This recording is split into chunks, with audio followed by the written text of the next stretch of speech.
All right. All right, so as we count down to TPS ending, starting with Haiti on February 3rd, and then a lot of other countries that are listed under that as well, and trickling throughout the year, TPS is ending. Basically, those people can no longer work in this country and are getting booted and scooted up out of here. So did you guys also hear that they are proposing a bill that does not allow legal or illegal immigrants to receive any type of federal funding? And before you guys get to lying and thinking, oh my God, nobody that's an immigrant that's documented is getting any type of government assistance. We come here to work harder because we do the jobs that Americans don't want to.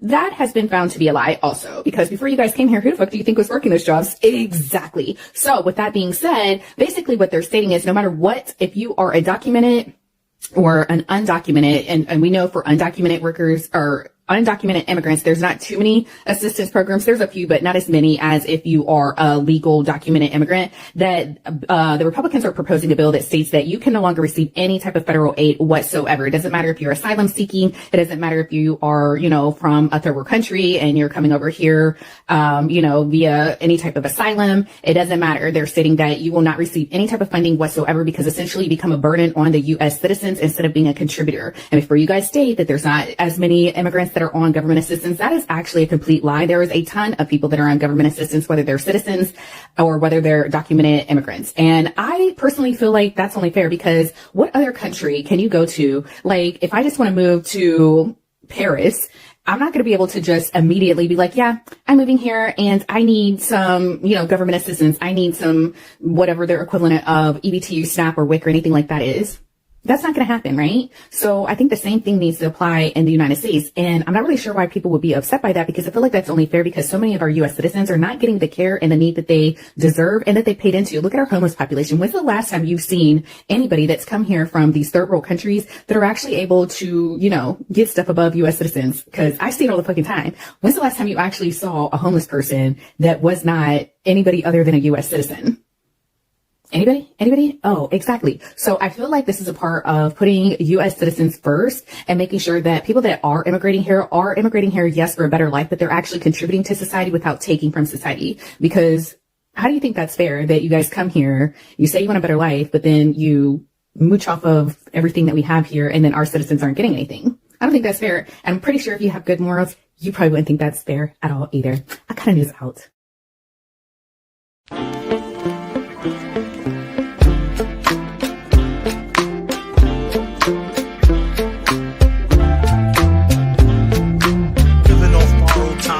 Tick faster, that'll be the hour they knock the slick blaster. Dick dastardly, a monthly with sick laughter. A gunfight and they come to cut the mix master ice.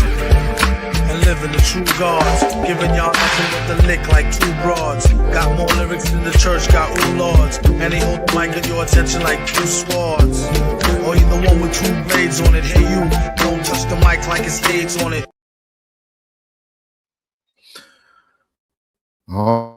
All right. Hopefully everybody can hear me. Welcome everyone. Once again to the Independent Black Voice. I'm your host, beatzillapdx official. And I was thinking about, what I'm seeing right now in this internet wonderland, and I can't help but notice all of the attention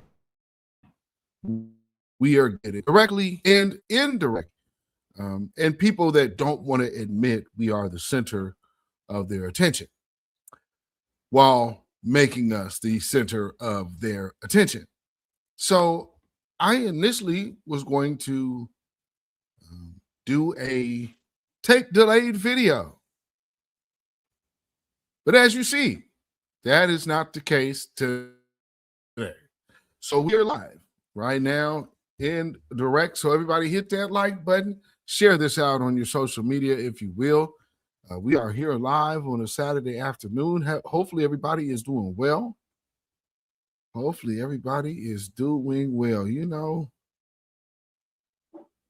let's go ahead and bring this on in. All right. So like I said, it's interesting. One of the things that I am seeing is that there are a lot of people who believe they should be dictating to us where our focus is, where our pride should be, where we should tell everybody our lineage is from and how we should want to identify, and everything about that is dictated. And they don't see anything wrong with being outside of our culture, dictating to us what happens with inside our culture. And with this particular topic here, we have people who bring misinformation into our midst while trying to say, well, I'm going to come in and I'm supposedly a person of color and I'm going to help represent, get there and start pivoting from the position. It's got to delay. And for so many years in this country, in our community, we've had a saying. Let me turn that down. That is super bright. We have had a saying for a very long time, which simply goes, all skin folk ain't kinfolk. Now when it says we're delineating because we're just circling the wagons of us kinfolk over here, now all of those skinfolk are screaming that they are kinfolk. Ain't that something? So I'm going to kind of look at that lane of how people try to interject their agenda within our midst, from under, we'll try to sneak it in under our noses, using us and our culture to do it. But first, let me salute the family in the building. The Church of Black Power, what's going on, my good brother? Salute and thank you for being here, being a member, and also being a voice out here in these new Black media streets. Salute to you, my good brother, and Black first. And we got our good sister, Judy Israel, in the building. Good to see you, my good sister, as always. Hopefully I've warmed up a bit. It's warm out here. And it's dead center of winter, and it's window opening day over here. Hopefully it is warm and y'all are good and safe with electricity. Well, clearly you got electricity because you're here. All good. Shout out to you and the family. Thank you for being a member, of course, and always thank you for being my long-standing moderator right here on this good channel. They wasted so much money on non-citizens. That's a lot of money. That's a lot of money. What can we do? M. Hampton, welcome. Good evening. Thank you for being here. Oh, and you know, Judy Israel, it's funny you said that too, because he said, thank you, warm at home. You know, but it makes me think of something my wife mentioned just the other day, of how our local government is repeatedly coming out mentioning how they are at a shortfall or at a deficit with these different budgets, and then also at the same time find out that you got like a 20 million surplus here or 60 million surplus that was supposed to be going to the homeless, haven't touched it. Saying they were addressing the homeless crisis. Millions of dollars, 20 million plus, sitting.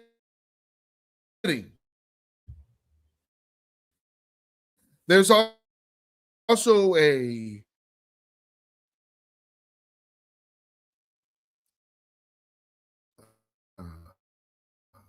Black Center for So it's never getting done. And this has already been okay.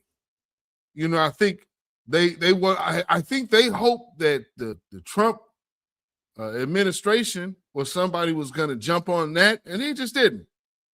And these are things that Democrats do to us, and this is the one thing I want folks to know, because these black Democrats are sick and deranged. They're already rehashing Kamala being black. That's why I wanted to make sure I got into that. And I hope y'all are paying the whole Jamaican part. Oh, no. And now they're trying to use this weird leap of logic to call her a black American. Pay attention to what they're doing, fam. They up tricks and bend down. This is why we yes the hell it is.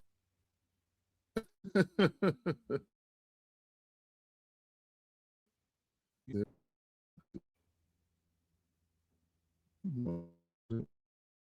Wasn't me.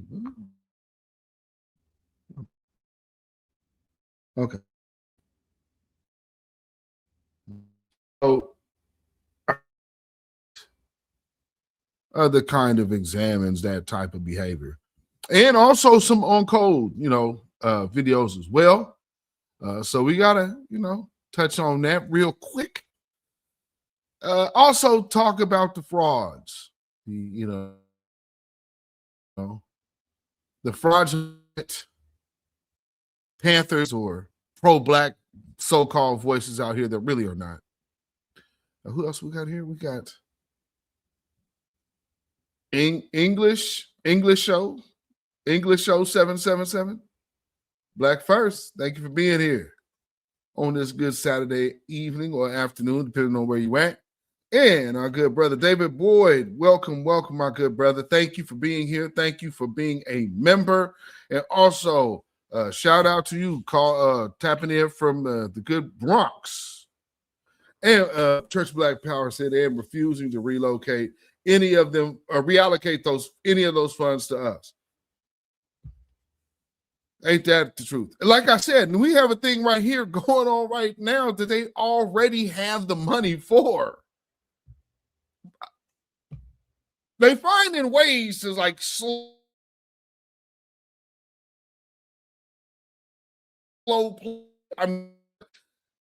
isn't use the excuse always. Well, we're gonna find the money. We gotta hang up here. Yeah, it's disgusting, bro. It is disgusting. Reginald Jeter in the building. What's going on, brother? Black First, yes, sir, from South Carolina in the building. Yes, indeed. So yeah, church, keep an eye on our politics out here, brother. This is a training ground, a preliminary training ground for things they want to implement nationwide. So, here is one of the places where you kind of really see that there is no left and right. People talk that crap. No, it ain't. It's just two sects of white folks that are fighting out and have an agenda to overlook the black community. Both of them do. And it's hard to be getting some of these people to believe that. I think, some people suggest that when a lot of folks got chipped up, got the jab, some people suggested that they were being infused with properties of mind control. And that's just speculatory. But I'm just saying that's some of those wild conspiracies that people mention. So, it's one of those things to wow, that I could see how somebody could look at things and say, look at that group think. And it's funny because we are all independent voices that actually speak from our own independent experience of being a Black man or Black woman in America. And yet we get whittled down to, you guys are just talking as one person. No, we're not. Because the one thing we can repeat is reparations, but that's not a talking point. That's a debt that's owed, and it didn't begin with us. And then our lineage. Our lineage goes back hundreds of years in this country. So again, not anything that begins with us. So when we start hearing some of these other things that are coming in, we know that, hey, that's new.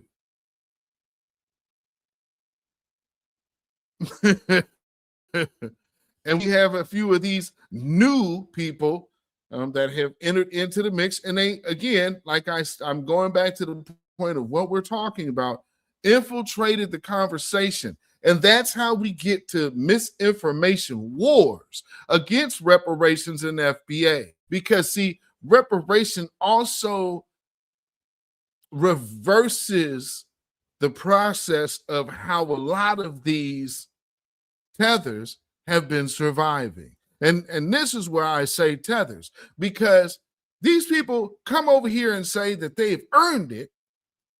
They get scholarships to they get Black scholarships to Black universities. They put their kids in urban areas to where they benefit off of Black scholarships, the Martin Luther King scholarship here, or the Martin Luther King this, or the John Lewis something there, or the NAACP, or the Urban League. And here's the little white kids of the neighborhood. They still get a chance to be involved. Why? Because they're part of that community, because you're not doing anything lineage based. So then you can have things that could put Rachel Dolezals in charge of NAACP chapters. And we have people like that. And actually, to give Rachel Dolezal her credit, she's actually advocated for Black folks a hell of a lot more than these fake ass Black politicians. And you won't be able to get nobody to tell you she's Black. That's a white girl who's posing as Black. But Kamala Harris is one that is really about us. Okay, so let's get to where we start. First, I want to hit this video with Teray, because we're gonna kind of just walk it down today. The way the police have been treating Black. All right, let's get this. Okay, there should be no echo, and you should be able to hear me just fine. Let me make sure. Let me double check here. Hopefully I can. Oh man, there's a hell of a delay, ain't it? Okay. Okay, yeah, looks like y'all can hear me. Okay, so hey man, like they say, that broken clock, get it right. And it's so funny. This is my other thing about these folks. All of a sudden, they found their pro-Black soul. Like, you know, the things we all understand and know without questioning. All of a sudden, now that Trump is in office, it's like, yeah, you know how them people do. You know how it is. Right? It's always been that way. Why the hell wasn't it that way when the Democrats was in power? Shouldn't have we been getting things solidified for Black people so you wouldn't have to be worrying about your rights being taken away with one doggone election? No, that makes too much sense now, doesn't it? Anyway, let's hear them tell the truth for once. ICE is treating white people the way the police have been treating Black people forever.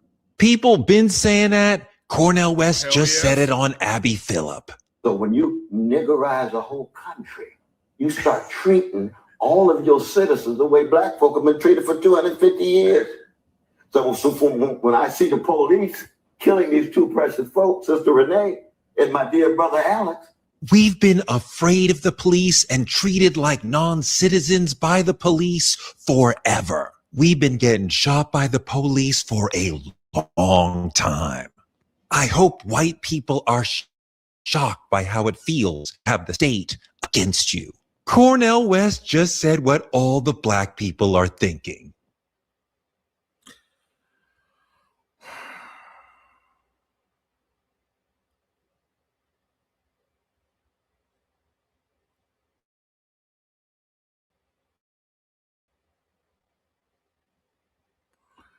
They found their inner jive turkey.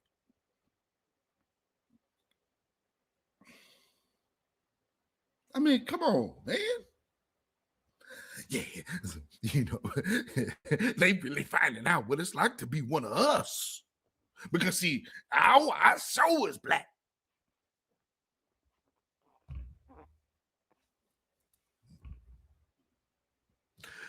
Oh, they be coming running back. They be like they like commission. Running back to you. I see you're more popular than me. Why aren't your arms open wide? From blackness, I've always tried to hide. Y'all, hey, what we doing? We having a cookout? Oh, man. And see, it's people like that that give boldness to people like this. Everything that's happening now is your fault if you didn't think stupid. Everything. Who the hell you think she talking to?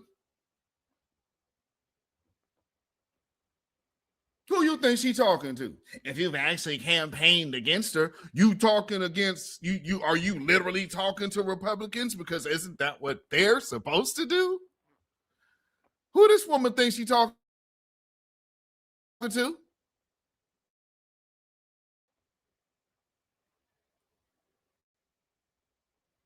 Do y'all think she talking to us? Because she just called us stupid. Because if we didn't vote for Kamala Harris, we stupid. Maybe I got it wrong. Maybe she ain't talking about us. Let me let her just keep continuing. Let me just see. It's your fault if you didn't campaign for the Democrats in 2024. Oh. Ain't not fair. That's not right. That's not true. It is. It is. It is. I don't make the rules. America did. Okay? I don't make the rules. I really think they're dumb. Okay? And that is why I vote Democrat. I think the current rules are dumb. I think the status quo is dumb. And that. Wow. From the new college age,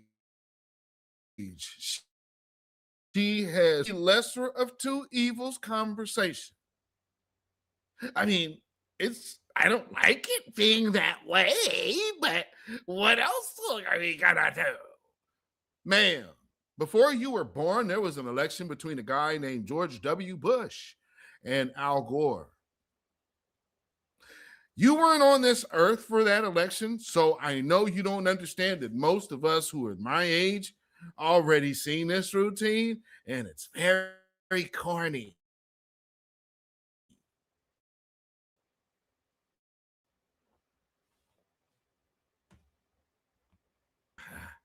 No slight against the young, but I'm just going to tell you, like your elders or OGs should tell you, I'm not finna argue with nobody that is too young to not know their family secrets. Ma'am, you need to shut your ass up. Straight up. You need to shut your ass up. I'll let her go for a little more. Let's see if she got any enlightening parts. Because, hey, maybe I'm misjudging her too quickly. That's why I vote Democrat. I vote progressive Democrat because every time a Democrat is in power, they make a little bit of progress. And you know why they only make a little bit of progress? Because most of their time is spent Republicans put into place. Or 2020. But continue.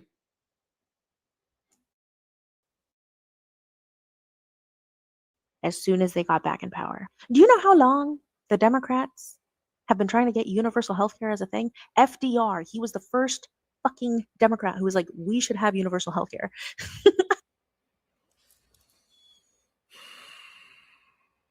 Hey, man. So next time you're walking down the street and say LA, Chicago, or New York, and you see guys over to the side looking at another guy with 3 cards on a box, make sure you go and give yourself a chance to win, because I'm sure you will be the one to be able to pick which card has the ball under it. I guarantee just won $1,000. If you make $1,000 bet, you can make your money just like me. All you need to do is just make sure you pick the right card that got the ball under it. I guarantee you'll be rich. Whew. Gen Z is cooked. Boy, they ain't got no street sense worth of, don't they? Oh my God, these kids be thinking they talking. You, oh Lord. Y'all step out, it's like you really you not saying nothing to nobody, baby. Well, all you saying is, I'm green. I'm green as all get out. That's all you saying, baby. Oh my God. Ooh, she thinks she eating, ain't she? Hefty fucking arm. Yeah, Great Depression, World War II, that guy, wheelchair. Yeah. And he couldn't do it. He couldn't do it because the country wasn't ready for it. God damn, them stupid books got you cooked. So this is the way they like to paint their faux heroes, because they weren't really no friend of Black folks. There were people fighting against the scene he was in place because policies were inherently anti-Black. See, the devil is built into the details in its history. The country, from all, let's see, RNC or DNC, both Republican and Democrat parties, both have histories of writing in anti-Black legislation hidden in all of these other legislations that now when you go to your school and you'll have social studies or global history, then they will turn it and give it to you in the way that they want it. Maybe you should ask some old Black folks from America to say if that's really true. Because I can tell you for a fact, my grandma just, what you're talking about, youngster, is horseshit. If they wanted to have universal health care, they would have done it. But you're really going to sit here and believe that the people who, let me be careful how I word this, for certain entities and their properties that own other companies that, of course, always have commercials when you're depressed or when you have this or when you have that or you need to lose weight or you need to get this TV nonstop. But they also had to deal with our government to make sure they lined you up and herded you in like cattle for your safety and health. And so, yeah, universal health care, they really tried really hard. In 1 year of a shutdown, though, you guys were herded into tents. Okay. Yeah, man, we've been missing it all of these years. You are so wise. Because the country's never ready. and this is a stupid thing because it's like 2016. That's what everybody was mad at Hillary about, for not doing while she was running for president. How are you not giving us universal health care right now? Right now. How are you not fixing college student loans right now?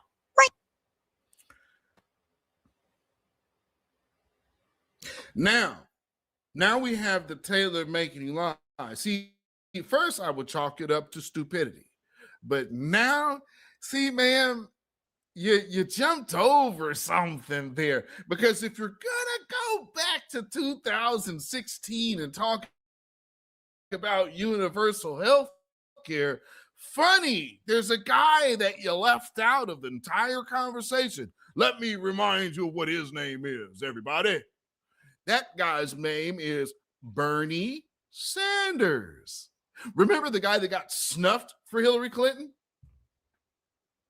When Black Lives Matter protesters ran up on his stage and interrupted his speech?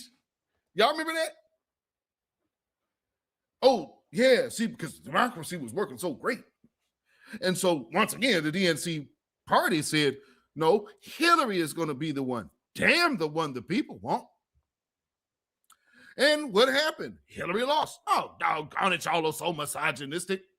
No, you continuously keep going against what your own people want. And then tell them it's your fault. No, ma'am. And so just in these two instances, you connected two false things. And now you have exposed yourself for being a calculated liar. See, I would have chalked it up to her stupidity. But the fact that she was smart enough to leave and omit Bernie talking about universal health care and Hillary? Ha! Nice try, sweetheart. President, because we have checks and balances, you need the Congress to also do it all at the same time. They had that for 2 whole years, both times. And there was zero urgency. Why? Because all the Democrats wasn't finna sign off on it. Man, let me enlighten you on something. If there's something that's going to guarantee a safety net for Black Americans, aka foundational Black Americans, it's never going to pass. Unless it is the streets saying this must pass. Oh, and that politician in them back rooms, oh, they ain't doing nothing. I like to rewrite that and think that that was some kind of election or vote. It was not. This is the laws that need to be passed because the people are saying this is an urgent matter now. Who is in the leadership position that is willing to make a change today? That is the type of leader that we need to see. And the Democrats haven't produced that. That's why everything now comes into, well, we have to vote. No, you have to make a change. And until the Democrats are willing to come up off of those anti-Black policies, sorry for you. You are banking that you're going to have a career off of them, and you're trying to exploit us to do it. You could go eat dog crap, ma'am. And now, look where we are. Look where we are. 10 years later, full decade later. We're not talking about universal health care. We're not talking about student loans. We're saying, can you pretty please not kill a U.S. citizen in the street because they don't like fascism? Our grandparents were so proud that either they or their parents fought against the Nazis, and now their grandkids are just Nazis.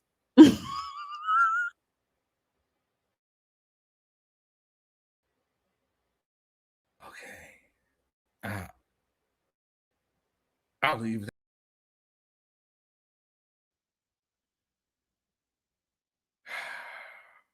Okay.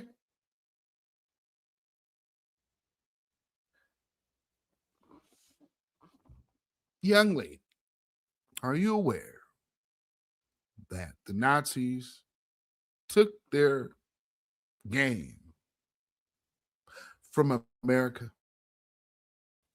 the United States, and how they have maintained their oppression against us? The Nazis that you're talking about have always been here. Because the Nazis that you like to throw those out at, Nazis, no, they're Nazis. They could never be if they have never had a teacher. The father, shall we say, of their evil.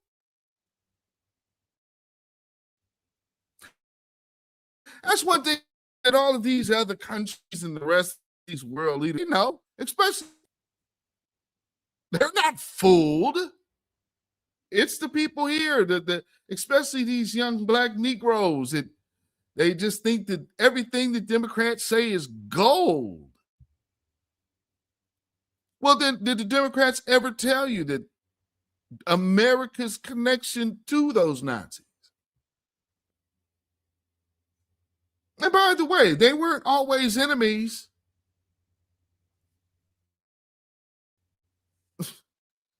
Like to just, you might want to re-examine history. These people something else.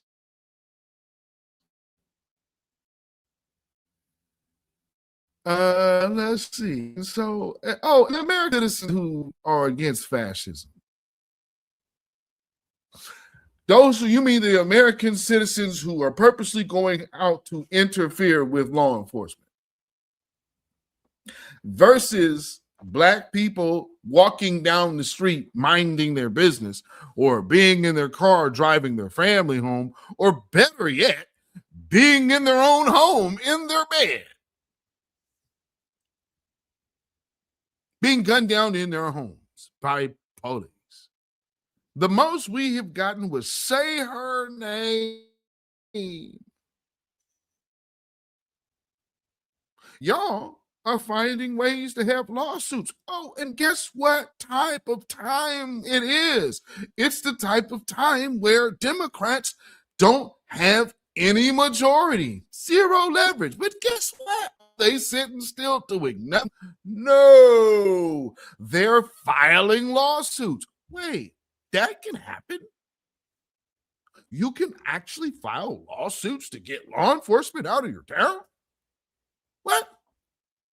Really?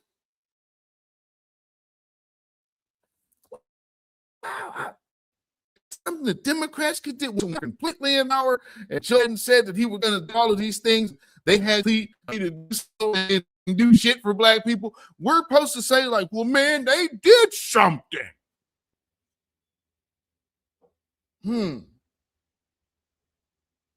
Yeah, I don't think so. But let's keep going. Because here's the protests. Here's these protests. He's alone, and they're just throwing things at him. I mean, it's just pretty incredible that these protesters have overtaken this, and there's no police. I don't see anybody here to kind of manage this. Looks like they're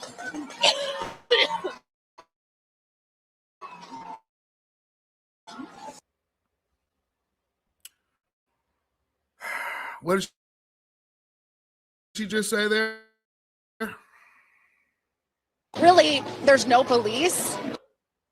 Yeah, so I'm just turning the sound off real quick.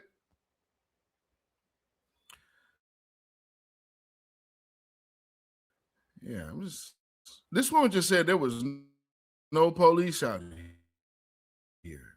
There's nobody regulating this. There's just all of this turmoil going on out here, and somehow the police are there. I don't know, family.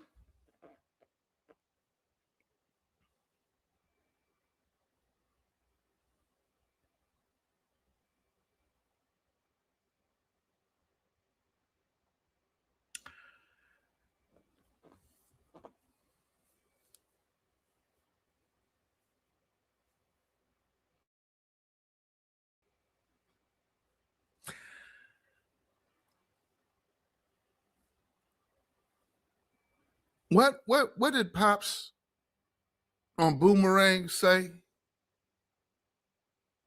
about putting together his outfits. What you got to do? You have to coordinate.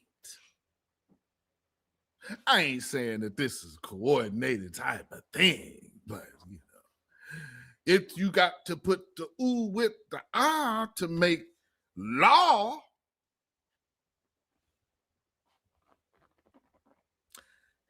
this is a good look. I mean, see if you're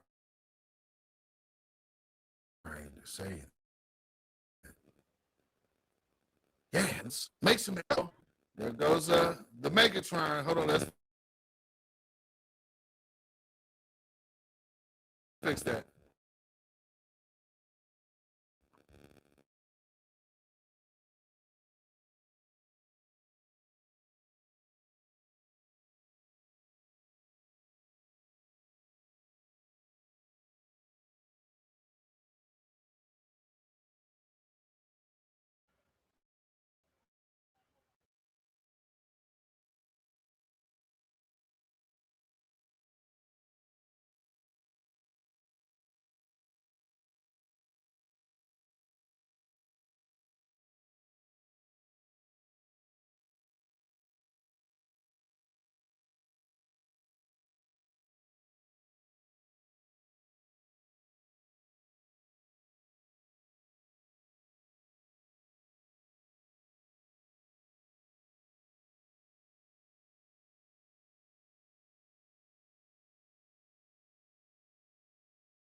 Okay, hopefully I'm there. All right. Good grief. You got to coordinate. Yeah, I just find that to be a interesting coincidence. You know? People, hey, you know, you overthink it. Okay. Let you tell it.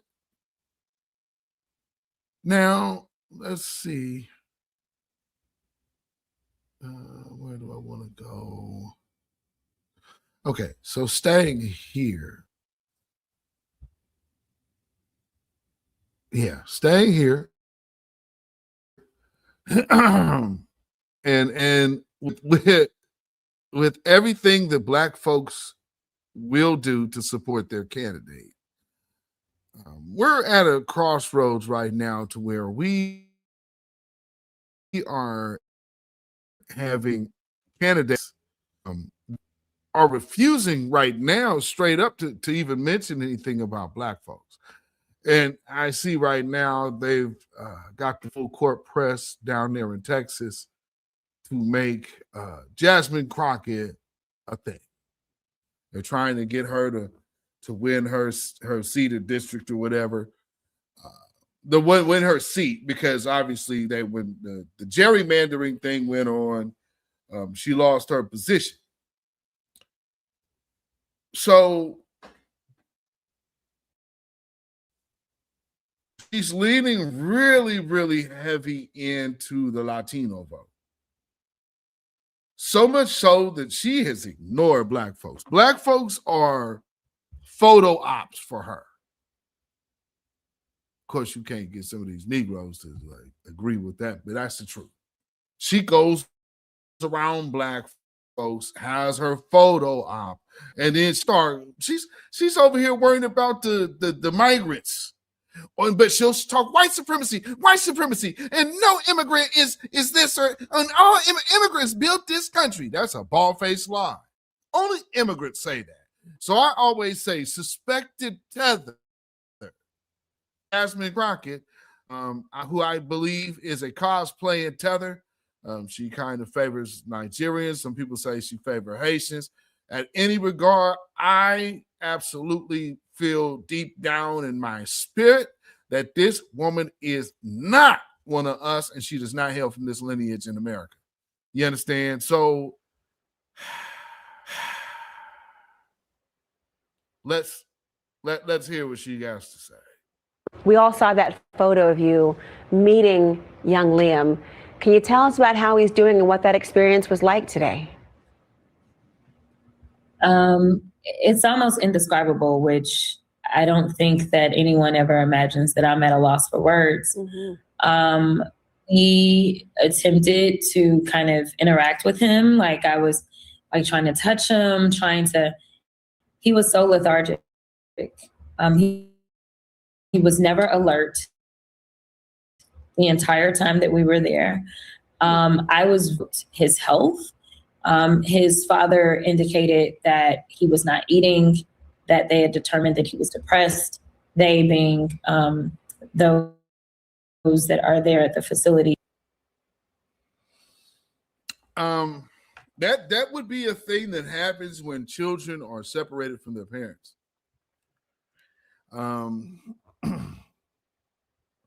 All of these things that people want, it's funny how you want to say it's bad, and then you relate it to slavery or Jim Crow. But nobody's an advocate for the people made whole who legitimately did suffer through that.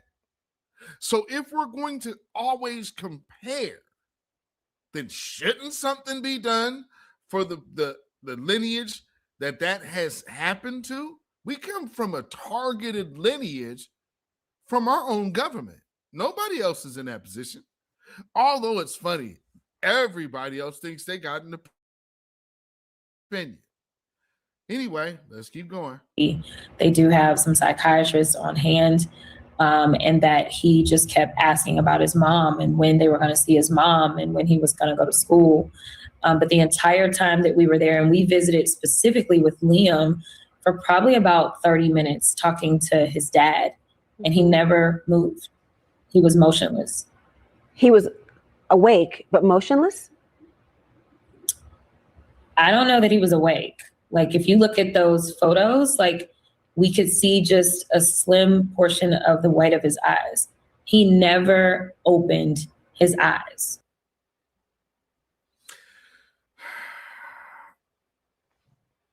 I'll never forget that woman was part of the drama club.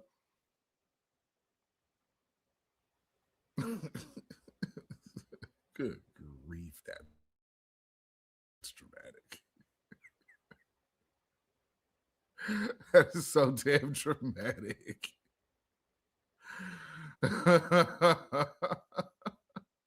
Speaking of dramatic, this is a video I didn't play last week. But this is crazy. And when I say dramatic, yo. Let's get this up here. Where we at?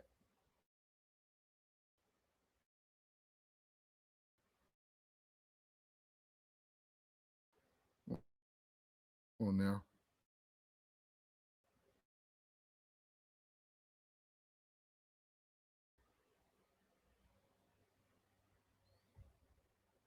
On sort of a major street, I'm like, is it ice?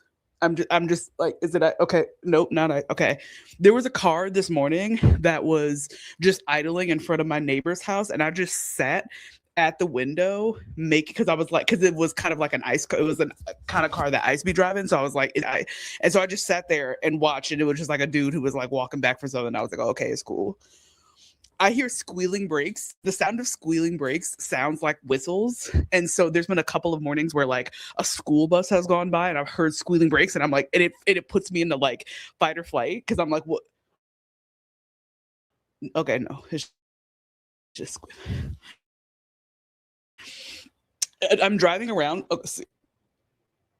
A big ass Suburban with non-Minnesota plates just pulled up and like idled, and I was like, it's fucking traumatic, bitch. Every time I go out, which is not a lot, what's this car doing?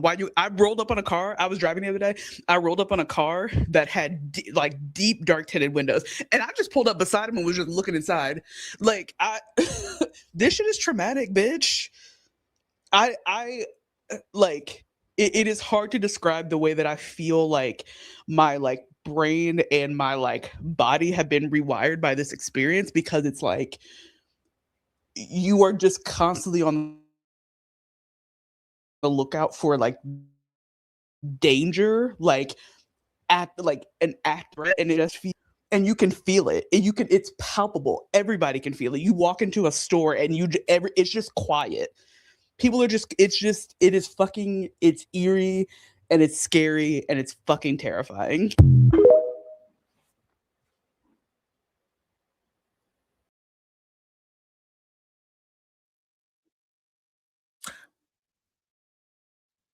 I think that's a woman, Church. I want to say that's a woman. It could be a dude, but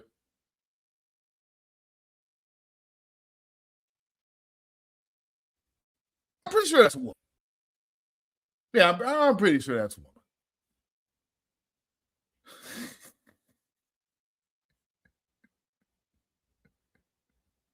That's racist. That's just,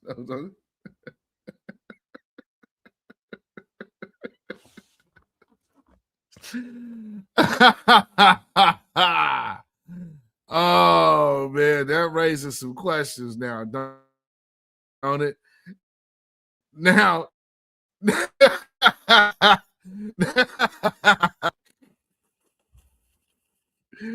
woo!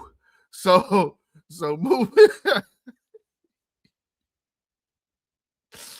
moving on to the next clip.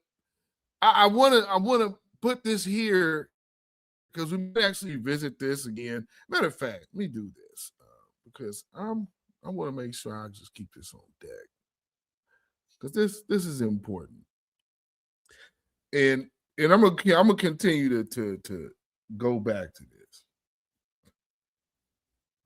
Always remember a tidbit of information. This is information is like that always needs to be in the back of your mind when you're seeing certain. The major problem of Israel is with the young generation of the Black community. Black Lives Matter starts there.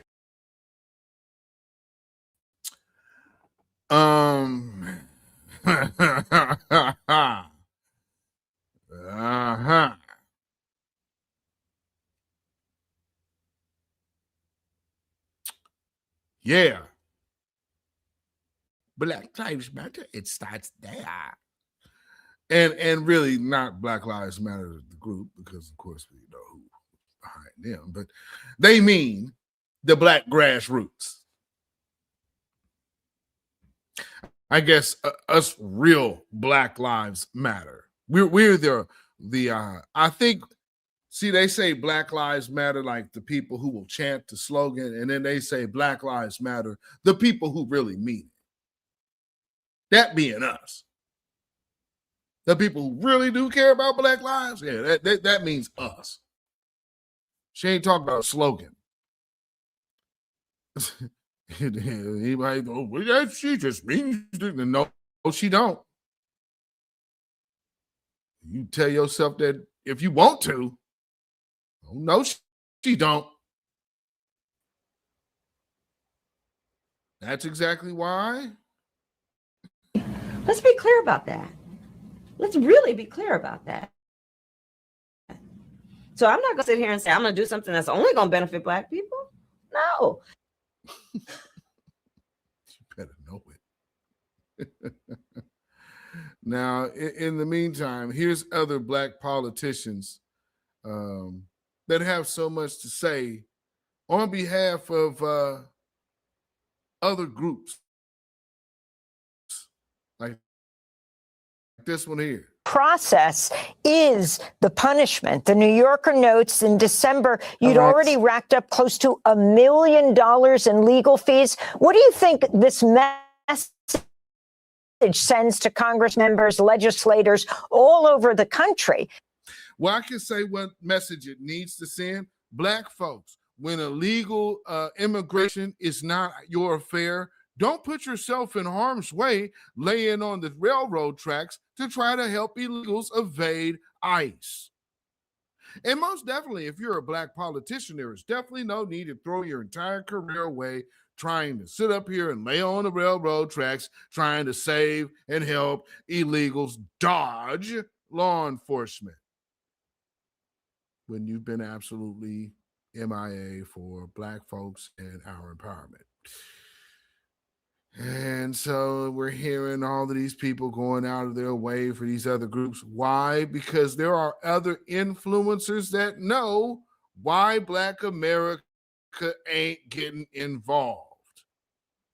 I've been hearing about other minorities asking Black people to show up and protest against ICE. Ask the Asians instead. Our shit's already being rocked. The working class ones are going to be targeted by ICE just like the Latino community. Hell, a bunch of us are already being deported and often to the wrong country. And then as for the richer ones, Trump has already banned all Chinese students from coming to the US to study and has banned all international students from coming to Harvard, which affects a whole lot of Asian international students. So anybody who looks Chinese. The irony in that is amazing. Considering how, like, it's Diane Yap and her friends and all of those others, and Margaret, whatever that woman's name was, the Chola lady, that was helping further the we need to get rid of affirmative action because Asians are losing out to Blacks that are less qualified and blah, blah, blah. And as soon as they were able to do something that appears to be against us, it is drastically, instantaneously being felt amongst their community. And now they're like, what are we going to do? We didn't vote for this. Yeah, you actually did. But you didn't look at the fine print of the difference that our citizenship is not the same as yours. Ah, man, tough break, huh? Even if they're a US citizen, is going to be affected by this. He's put several South Asian countries on the travel ban list. So yeah, brown Asians are going to be affected too. Anyway, our voting numbers look very similar to Latinos. Just over half of us voted for Kamala and the rest went for Trump. We couldn't just fucking listen to Black people when they told us to vote for the Black lady who wasn't going to take all our civil rights away. And now we want... Bump your brakes. Now, see, that's where you just messed up. Remember how you just mentioned those Asians? And dark Asians, particularly the Indians, to which she actually has a provable lineage tie to those Hindu Indians.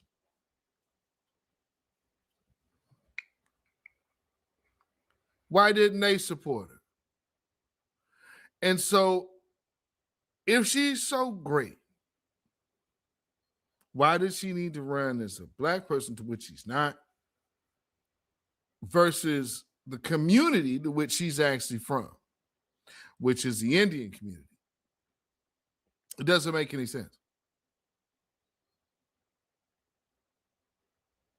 You dig? But yeah, I just needed to correct that because she's like, oh, when the Black, no. No. Want them to come save our asses when they're getting whooped? Also, have you maybe considered that the feds want Black people to show up to the protests because then they have an excuse to escalate the violence. Then they have an excuse to call them riots. We saw what happened with the peaceful protests in 2020 after George Floyd was killed by a policeman. Also, if you've been paying any attention at all, Black people have been showing up to support Latinos who are potentially being deported. Look at all the videos from Compton. Just type Compton in your search bar. So why don't we do this? Why don't we let Black people make their own decisions? Stop expecting them to be your personal avengers.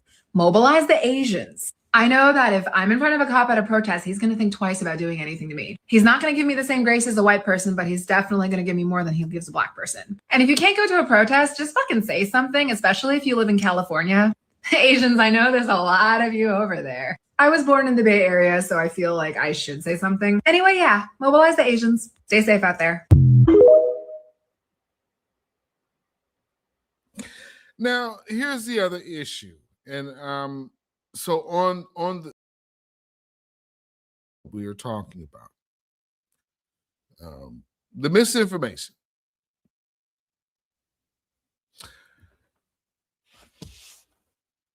Here comes outsiders that can make videos concerning our position.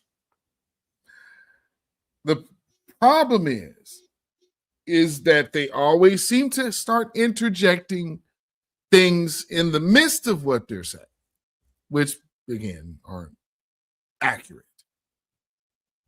You know what I'm saying? So we have to make sure that we stay on top of those Hey, Black Spider is in the building. What's going on, good sister? I appreciate you for being here. Thank you for being here, and thank you for being a member. What on earth is that? Sound like they pulled a truck outside and then just turn. Like, can y'all hear this? Hey, you finna go live? We got you, homie. We gotta clean out this another place. We got a Stanley Steamer over here. Mr. King Stewart. So what? Put that legal baby on a Greyhound the border. Get him out of here. Yeah, man.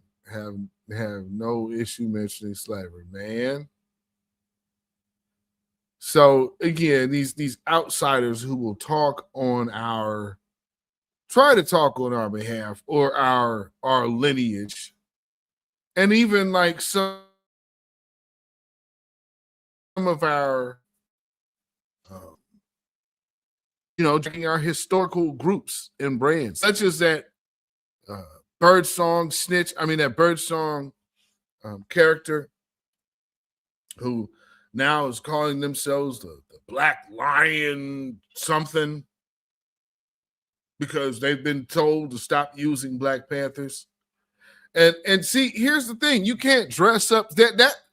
Hold on, let me just play this first. Let's play it. To the people, as everyone knows, I'm Paul Birdsong. I got a message from Aaron Dixon today saying that he no longer supports us.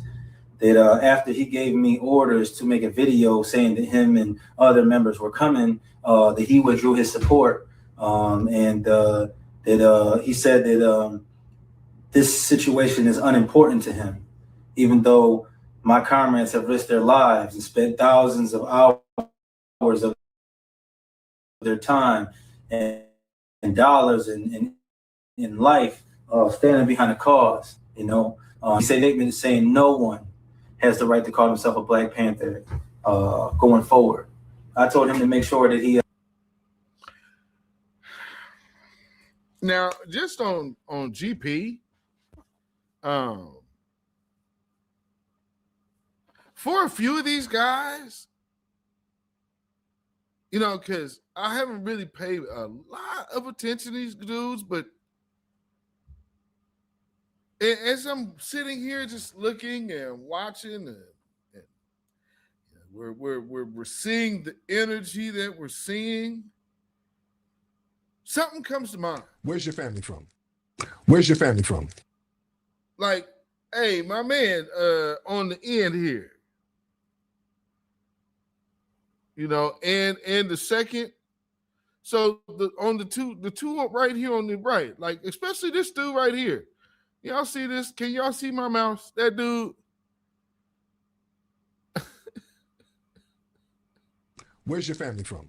Where's your family from?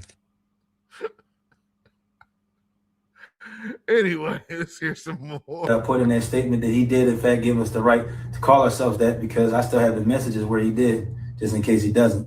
And I put in there also, make sure that you put in there that Emory Douglas did give us the right to wear that emblem, because I still have the messages where that happened too. But as it stands, because of that, because of me and my comrades risking our lives and all the heat that we went under, because of the counter-revolutionary practices, because we don't believe in Black nationalism, like Bobby Seale said in the video that I shared.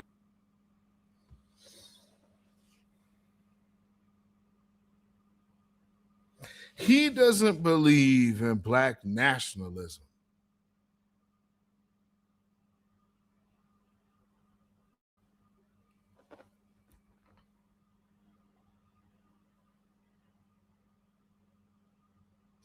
And you'll have some of these fools coming out here talking about, man, you guys just hating on this guy.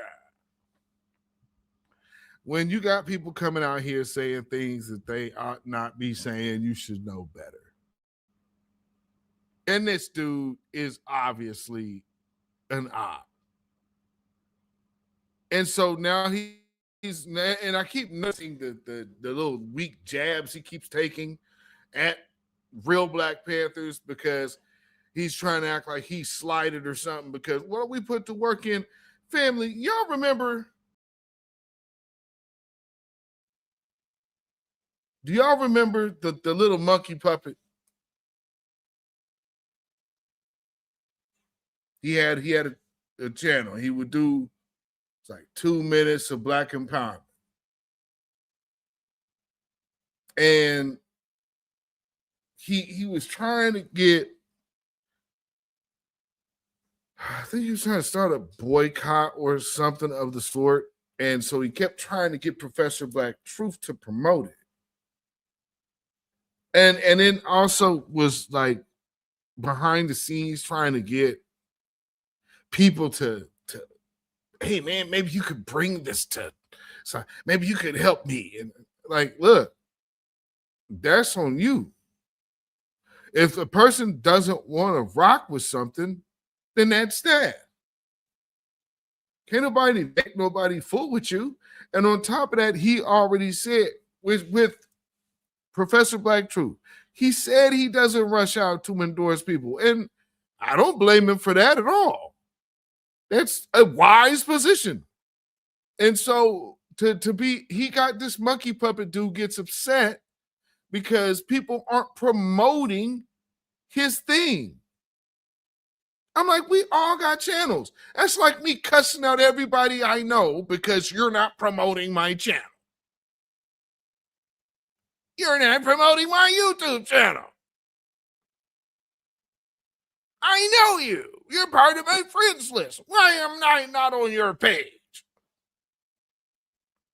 I mean, now, mind you, I had a whole main moderator on this channel who absolutely wasn't retweeting or posting my stuff.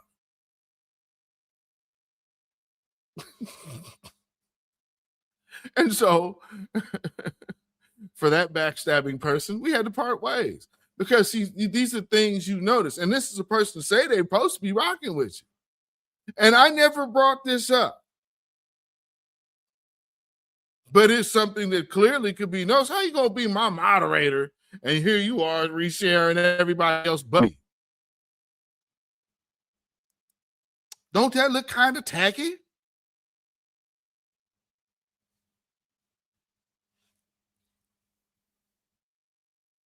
I'm sure people with burners probably be like, hey. You know, and it's a weird thing. It's a weird thing.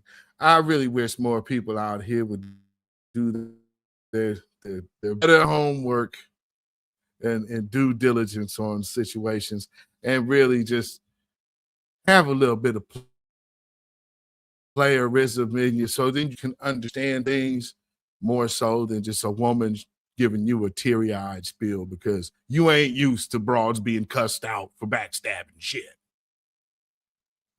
And unfortunately, there's too many men out here like that. I come from an environment where these broads are lying just as in turn on the tears, knowing they got you smoked. So I can't associate with everything because I'm from a different era, I guess. Like everybody else, they take what they hear. Like, oh, she's nice on it. She must be telling me the truth. Anybody my age that's addicted to the goddamn internet and ain't really got real life going on around them, you should be raising some red flags. But no, man, people just let it ride.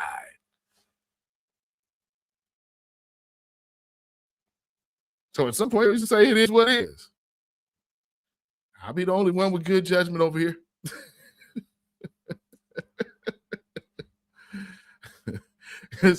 Like I'm saying on this broadcast before, don't take it personal. Take the bitter with the sweet. Easy come, easy go. But if you stay down, you ain't got to worry about that. There's a lot of people that do different things out here for different motivations. And so in this day and age, when we have such a volatile movement, we have to be careful. And one thing we are is a group of people that always would like to be open, especially with our own. I would say like this. Find a common medium or a common ground to where and I say this in this internet positioning, because people on the internet are not necessarily the same people who are themselves outside of the internet. Now, there is there's a large part of people on the internet that are exactly what they give you, probably more in real life. And so I would just say you take everything accordingly. Because, for instance, people could be out here, start off as pro-Black and make a hard turn into entertainment. If your heart isn't really into the service of the people, then yes, people will be susceptible to that. Me, myself, that was not my intention. So although I was doing TMZ, I wasn't looking to let me go be the entertainment commentator. So I didn't change my platform into what I was doing there. No, they got me as what I do. I do this. You came and got me. This is what I do. Can I take this skill related to a right now? Here, 5, 3, 2, 1, go. Here's the topic, and I can just go do that. Yeah. Here's the thing about Black folks. Nobody even in my town was giving a shit about what I was doing until they heard me on goddamn television. Boy, that thing, oh, I'm getting messages. Man, I saw, man, are you on TV?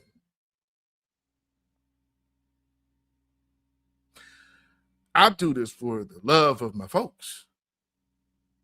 So when people come and be like, man, you clout chasers, I have to clout chase?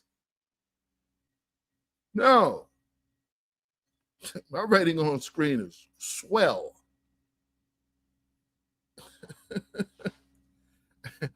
And again, not to toot my own horn, but that's just stating the truth. And you have to be careful because everybody else, you know, there are people that wish you well, and then there's people that wish you ill, but still tell you that they wish you well, and they don't. So I'm just saying we have to watch for all the infiltrators. And like going back to that moderator, I really hope no one ever forgets. And Judah Israel, being one of the people who was in my chat, who saw a lot, she has never, ever said a mumbling word public because, again, I don't encourage mess, and I'm so much against mess that even the shit that I can say that's been done to me, that other people know, I don't say nothing because it would possibly hurt this movement. And that's what's more important. So I just would just, take that little time out to let y'all know that this is what it is. And if people aren't willing to stand on that, then you need to reevaluate who you follow. Because there are a lot of solid people out here, but there's a lot of people, and there's a lot of people who are solid out here. Not everybody's perfect. So there's fakes, there's solid folks, there's flawed people. We have it all. What you need to do is find what works best for you. If this mess resonates with you, I am all for it. But if this is not the big number channel and something else resonates with you and you gravitate toward that, as long as this movement is flourishing. That should be the point. I understand not everybody's going to be like me, but I definitely put that out there in the wind so somebody can say it was said. This is how it should be. Everybody ain't going to like everybody. But what I will tell you is when you find somebody and they real and genuine, hey, make sure you support that. You did? And like I said, for the stuff that's been done to me, I believe real will recognize real. So in a lot of cases, sometimes you have to, if you want to know who the other people are, let them stay around the fake. It's the ultimate test of character. If you've already exposed somebody for being what they are, and other people still choose to deal with it, and you leave that as what it was, or what it is. And you handle your business accordingly. And no, nobody is perfect. Nobody's perfect at all. I will say this, though. I have respect for men who conduct themselves as men. There's certain things I would do, certain things I would never do. Me being from here, rest in peace, my brother Oldie, and people from around me that I'm from, there's just certain things I could never do. One thing as a man I could never do is disrespect publicly another man behind a broad that ain't mine. But that's just some West Coast player shit, I guess. Anyway.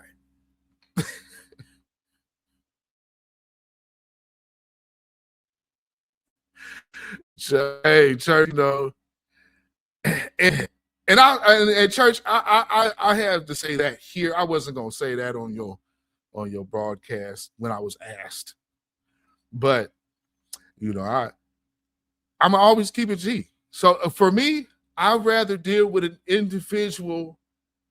We can get on the phone because I'm a man. So I'm a man. I don't need the audience for this thing. We can talk. Because at that juncture, we as men are both responsible for what we say. I operate in that lane. Not finna sit up here and make any type of minimal conflict the big of the damn internet because clicks and views. That is not why I do this. But it type things like that will show me the type of individuals I got that are in my midst. Huh.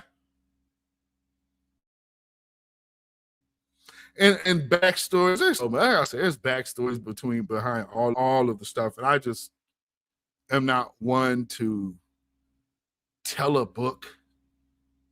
We stomp on the devil's head and keep it pushing.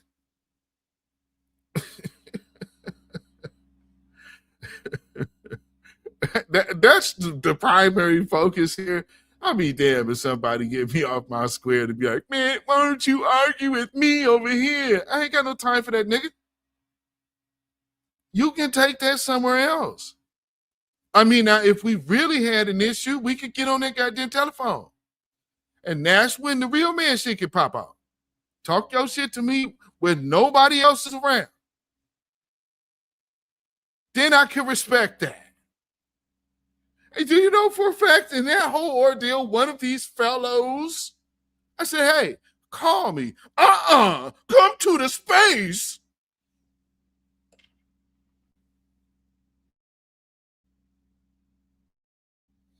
And then people sit up here, yeah, I thought Beatzilla was moving funny.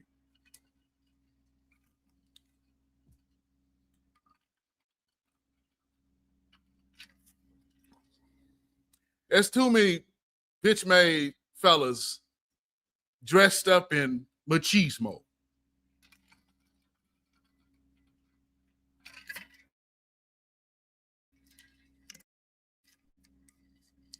Act like you can walk around here, bro.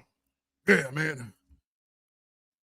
Hey, nigga, I'm the only one out here that shot the white supremacists. I don't know where I'm the only one really out here known for getting my hands dirty. I'm amazed at what's the macho thing for? Don't you know what you'll do as a man? You can't be happy? See, that's people who got other issues going on. This is confidence because you know yourself. And I'm not bothered or shaken by what some weirdo gonna say online, you know. And on top of that, I look at it like this. I shook a messy 50-year-old. It's no longer my problem. The hell do I want with somebody the same age as me that's messy as a middle schooler?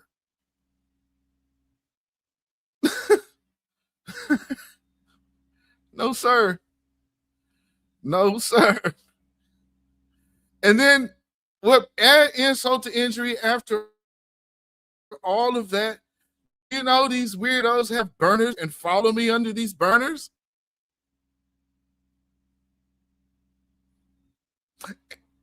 Shout out Connie Collins to exposing another one of the random burners from my old moderator. This shit is crazy. But I went off on this tangent again because it's pertinent. Because, again, I can't stress enough the point of where misinformation can come from within. Always remember, I had trouble out of this individual when I first started playing the video of Julia Brown. That woman said she was part of Click and Crew for 9.5 years, almost a decade. What that look like today? What that look? B1, y'all. Black first, y'all. Man, we gonna bang on the devil. Reparations, y'all. Black power is my religion.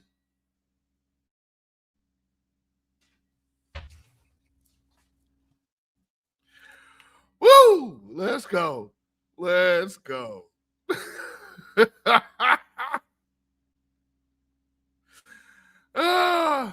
So, back to the matters at hand. Because I'm sure that the supremacists thought that I forgot about y'all. I have not. Of course, how could I ever forget about you when you are my main focus? I told you that before they got Charlie Kirk. All of our spiritual energy is focused on the top, baby. And what are we watching right now? We're watching the devil reveal himself to the entire planet. But naked, fresh, first thing in the morning face to the world. Can you dig it? And this is the thing. Watch these numbers run up. I'm sure they probably, he's talking about you right now.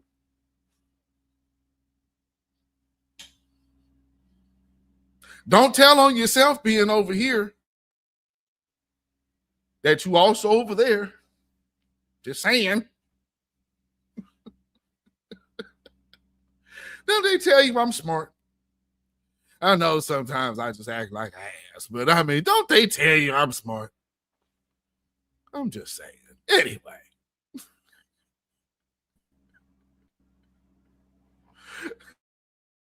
Black Spider, hey, they got to try it, I guess.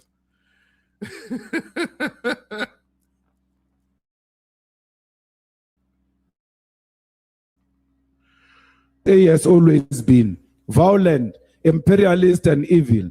It was the president of the USA, Truman, who dropped the atomic bomb on the innocent people in Hiroshima and Nagasaki in Japan, killing more than 200,000 people.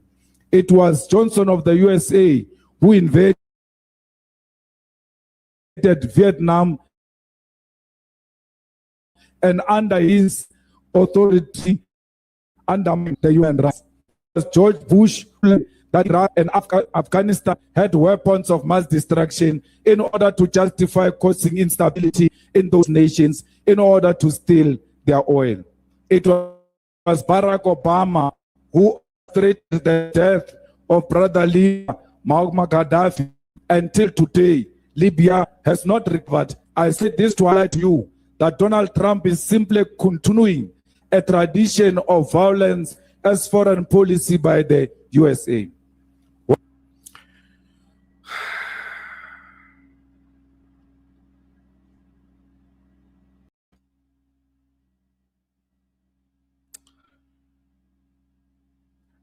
Well, it's almost like they turned this machine on like super duper loud. I hope it's not bleeding over too much. Like, I don't even know what's over here that requires that. But on a Saturday. Now, let me have an emergency. See how fast I get a doggone truck out here to just come work for a damn Saturday.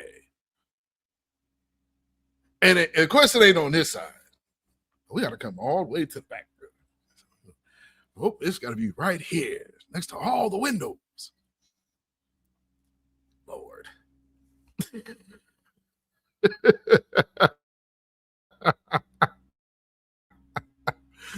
Oh, anyway, another day in paradise. Been quiet all day, by the way. Absolutely quiet all day. Not even the Ring cameras going on. Not even. Come on, man. So, I thought, hey, let me make sure I turn off the chimes before we start. So, well, guess what? You can do one better for you, buddy. Start this loud truck outside. There you go. Gloria Reed, thank you for being here. Crackpot spirit is very tetherish, and I can't stand her. Black American Texans need to shut down. Yes. Oh, church, quiet all damn day, bro. Literally. Oh, it's carpet cleaner on a Saturday? Come on, man. Oh, okay. Whatever. All right, let's keep rolling. Whew. Boy, we this is no fun. So I'm gonna stop there because we're saying that this is two wings of the same bird. We have presidents from all administrations coming over here, coming into power and admitting these exact same foreign policies that are tearing up other countries, destroying their infrastructure, and then on top of that, opening the doors to, and I would have to, this almost looks like backroom deals to say at the end of the day, we'll get an administration in office that opens up the borders so you can relieve some of the pressure of letting your people come off in America. That way we could help suppress these rowdy Negroes that keep demanding tangibles. Yeah. Church said my dogs be doing that too. Oh man, I can only imagine, bro. And so on the Democrat side, because Democrats are the ones, and everybody say, why you give the Democrats so much smoke? Because they're the only ones who have had nonstop support from the Black community. They are the ones that have given promises nonstop to the Black community and have failed to deliver on video. So with that being said, let's also examine what they've been trying to push on Black America and saying this is a benefit for us. She did. These are her words. They're not my words. You know what? I would have never. there's no politician, Republican nor Democrat. See, I'm an independent. No politician would get my vote nor my support if they would have said, I admire Margaret Sanger, the woman who said, our goal is the extermination of the Negro race. What kind of Negro would vote for a woman who would say such a thing? Got to be a dumb Negro to do that. Say that again there, sir. For a woman who would say such a thing. Got to be a dumb Negro to do that. And shall I remind you of, let's go back to this one.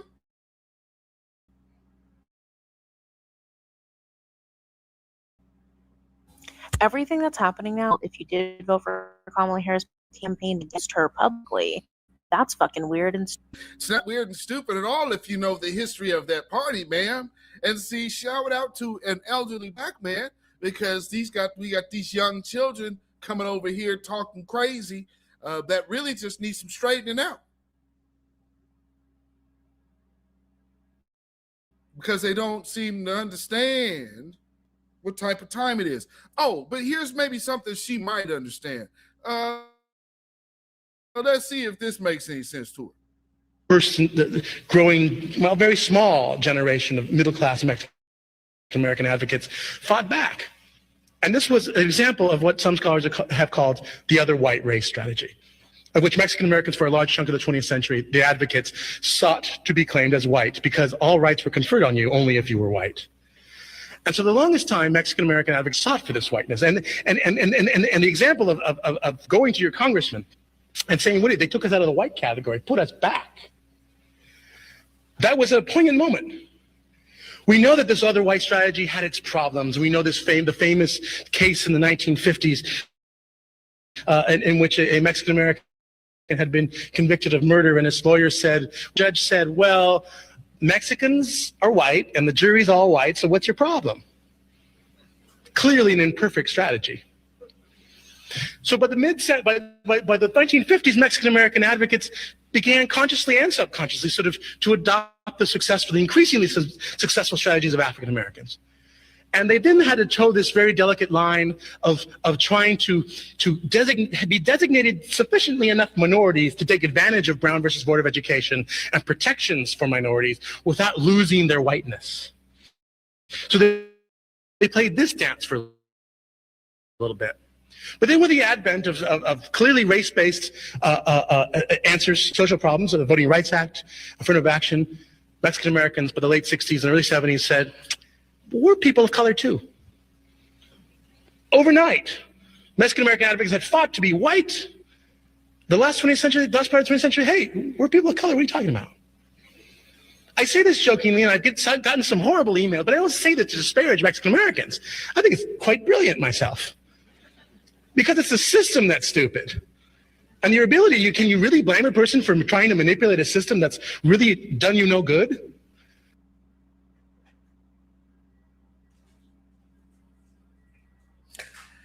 Yeah, but one thing you seem to miss is that comes at the cost of exploitation of Black America. And you see the way that's genius. It's brilliant. We'll use it for Kamala Harris.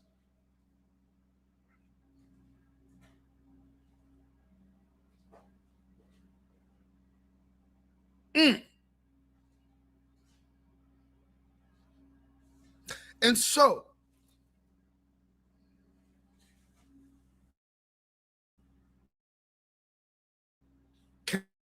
capping off with the Latinos. They thought they were white or close enough. Because colorism is real. What are we cooking tonight? Because proximity to whiteness feels like protection. Or I'm not like them felt like a shield. And for a while, it worked. Some Hispanics who were born here and outside of the U.S. felt closer to white people than to Black people, even though history says otherwise. Haitian, Jamaican, Afro-Latino, different flags, same system. But in solidarity, there was distance. Instead of shared struggle, there was purity. If I vote right, if I marry right, if I stay quiet, I'll be exempt. Exempt from racism, exempt from discrimination, exempt from the boot. And for a long time, y'all lived under the radar because it hadn't reminded y'all of where you stood yet. But now the mask is off. Now immigration doesn't care how light you are. Now accents matter. Now last names matter again. Now papers matter again. And it's not confusion. It's the FAFO moment. Lightness up, and you were never holding the key. Black people have been trying to warn y'all. And this is not about, it's about reality. Silence is not safety. And anti-Blackness is a boomerang. It most definitely is a boomerang. And so always again, remember,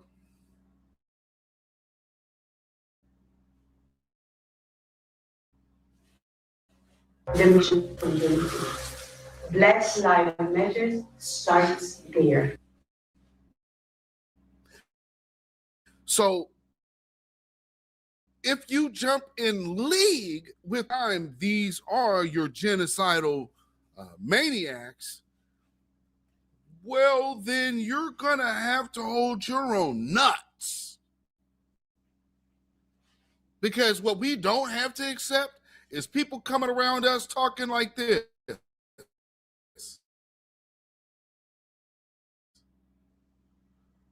And Black America, I got friends who couldn't afford tissue growing up, so they used to go in the bush and use a leaf. And you remember this. So this is from my tether tantrums of last week. And so here's one side of those type of tethers speaking. I wanted to start here because I'm going to make a shift to another type of tether speaking that somebody would try to advocate. And you got to be careful because, see, this one right here, you'll say, oh, well, clearly she's one of those Trump-loving MAGA idiots, right? Okay. But don't get it twisted. The same agenda, just coming from a different angle, but yet still trying to represent Black America. Social construct was set up by your ancestors. Black did not become a thing until the 1600s. Guess who did that? The Europeans that y'all descend from. That ain't got nothing to do with me. So it's interesting how this conversation has spiraled. It's hard to even follow what we're talking about because this is what happens when we argue. So maybe we should swap educational material. And maybe that would give me a little bit of an idea of where you're coming from. And then you do the same for me. Well, you know, that's a good transition because we're not going to be swapping educational material here, but we are going to be swapping perspectives. I encourage people to argue it out as you guys have because it demonstrates what doesn't work. Afeni queued up all sorts of statistics. Are you convinced right now that she's correct in any way? No. And that is what 98% of our media is about. In fact, debating has become hugely popular. No one on the other side is ever convinced. So what we're doing is we're speaking to our own side. We're gearing them up for a fucking fight. But let's address something. She is not speaking for the side to which she is talking for at the moment. She is not representing us. She's representing herself and her own personal interests. It does not have anything to do with our community. She is a freelance tether who is on their property doing whatever she's doing, trying to further herself. She has no connection to the foundational Black American Black grassroots. None. She is a DNC operative. And so this is where you start seeing some of the play. You understand what I'm saying? Let me show you some more. Where we going? Yeah, that's what I need. Where's that video? It's the main video I need to play. Where are you at? Okay, well, I guess I'll start here right now. So, and to be honest, one of the main reasons why I feel like black men are starting to come out and pander to black women now on like their content and videos is because they're starting to realize how openly racist white people really are. Okay. See, and tethers will always let you know that they're a tether by the way that they try to address white supremacy.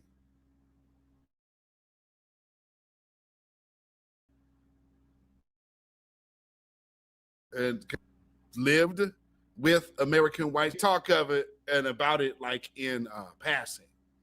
But here's the other thing, which of course comes from the DNC, is this repetitive attack on Black America to where, okay, that's it, to where it's a gender divide. Well, not gender divide. It's this don't date. And they're pushing don't date black men. So that's again the same principle of Black Lives Matter, the organization, dismantling the black nuclear family. And so when you see this, racism fractured the manosphere. The manosphere was already racist because doesn't that also include Myron Gaines and then all of those coon-ass like conservatives? That's not racism. And then a lot of those are tethers. So those are white men loving tethers. So that had nothing to do with black men. And that's another thing. People like this do that. You know getting damn well you're talking about a Myron Gaines. Stop calling him a black man. He's a goddamn tether. Knock that off. He ain't one of us. He don't represent any type of black man anything. But I want you to hear what this woman starts. Donald Trump has become president, white people feel more bold in their racism. And that is the dumbest shit I've ever heard. Now that Donald Trump is president, white people are more emboldened in their racism. With the history of this country, it would take Donald Trump.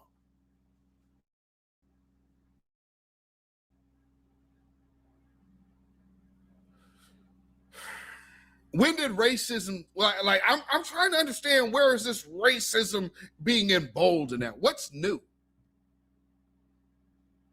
Turning Point is responsible for getting Trump in. Turning Point is not Donald Trump. What about all of those racists? What about Nick Fuentes? They're not Donald Trump. What about those guys? Tucker Carlson and all the years of this. What about Richard Spencer? That's not Donald damn Trump. That's real dangerous white supremacy, not Donald Trump. I'm not going to boil down violent supremacists to a political figure to whom you're fixated on. He's not responsible for all of these people. He's only thing he can embolden to do what? Here's another thing. Are we watching white supremacists roll up in black neighborhoods? If not, then they're not so damn emboldened. Let's stop that lie. Anyway, let's hear some more of this lie. Like I said, she's just going to be lying. When you really think about it, like when you really think about it, most of the stereotypes that the black community has to fight against are due to black males. Black on black crime, black criminality. I'm going to say this, and this might be offensive to some people, but I'm going to just say it. Ugly tether bitches are going to have a problem with black men because they never could get them. And so this is something that a woman who is not, she's trying to exude confidence while actually demonstrating her lack of it. And so here she is, didn't think to make herself up. She's lazily laying down while talking shit about men she can't get. And so here's my thing. She's going to say that a stereotype is based on the victim of the stereotype. That's demonstrating self-hate. And I'm going to say self-hate because most people say she hates black men. No, she hates herself. Again, look at how she's presenting herself. She knew what the hell she looked like when she got on camera.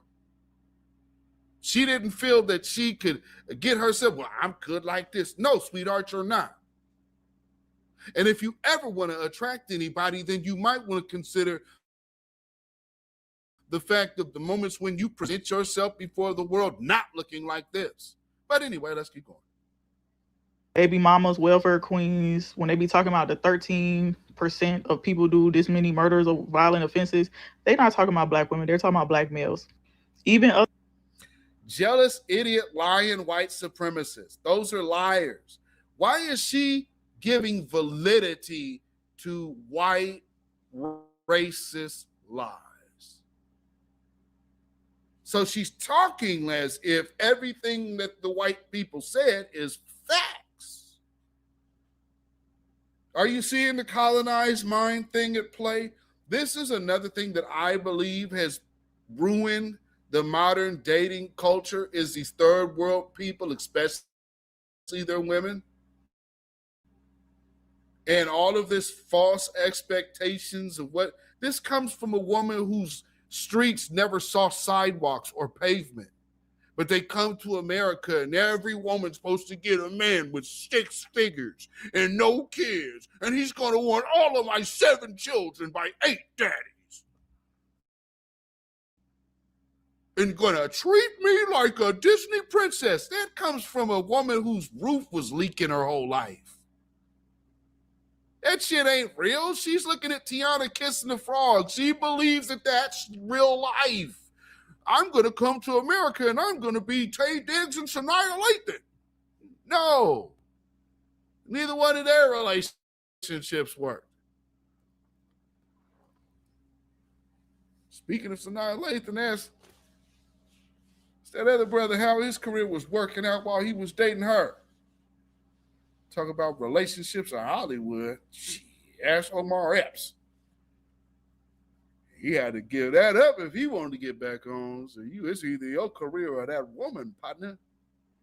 That's my side piece. I mean, she's for the streets. If you know, then you know.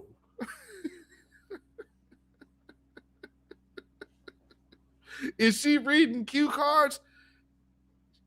Okay, see, you knock it on the door, Spider. That's the type of thing I'm talking about. This is way too calculated. Because, and then the purposeful misleading.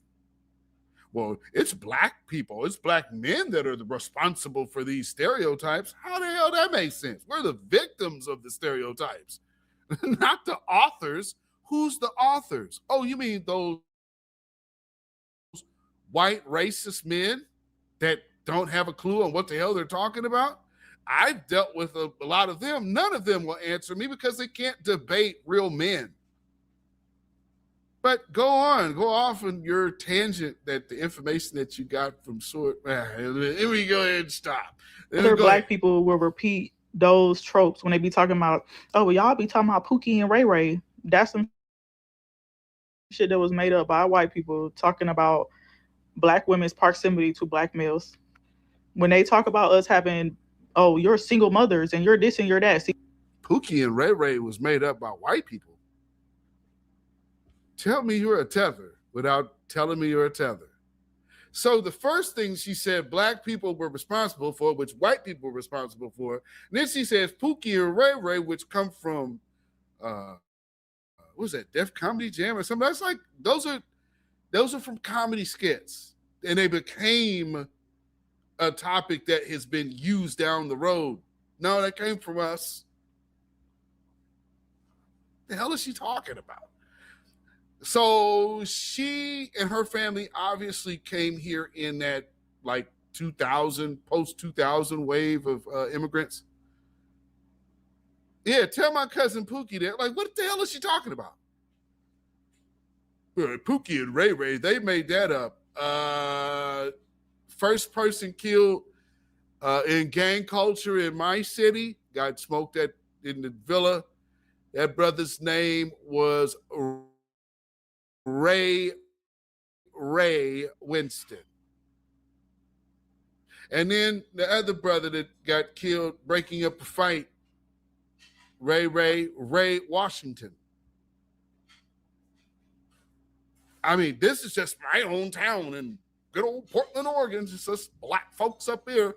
But, you know, Pookie and Ray. Oh, and Pookie, that's a nickname for one of my classmates from middle school, along with Skeeter, and many others.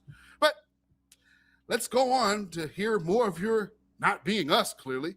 Black men adopted that shit in the manosphere red pill phase to try to make us feel bad, but they didn't realize that that was a white people talking point that they were using against black women to down our proximity to them.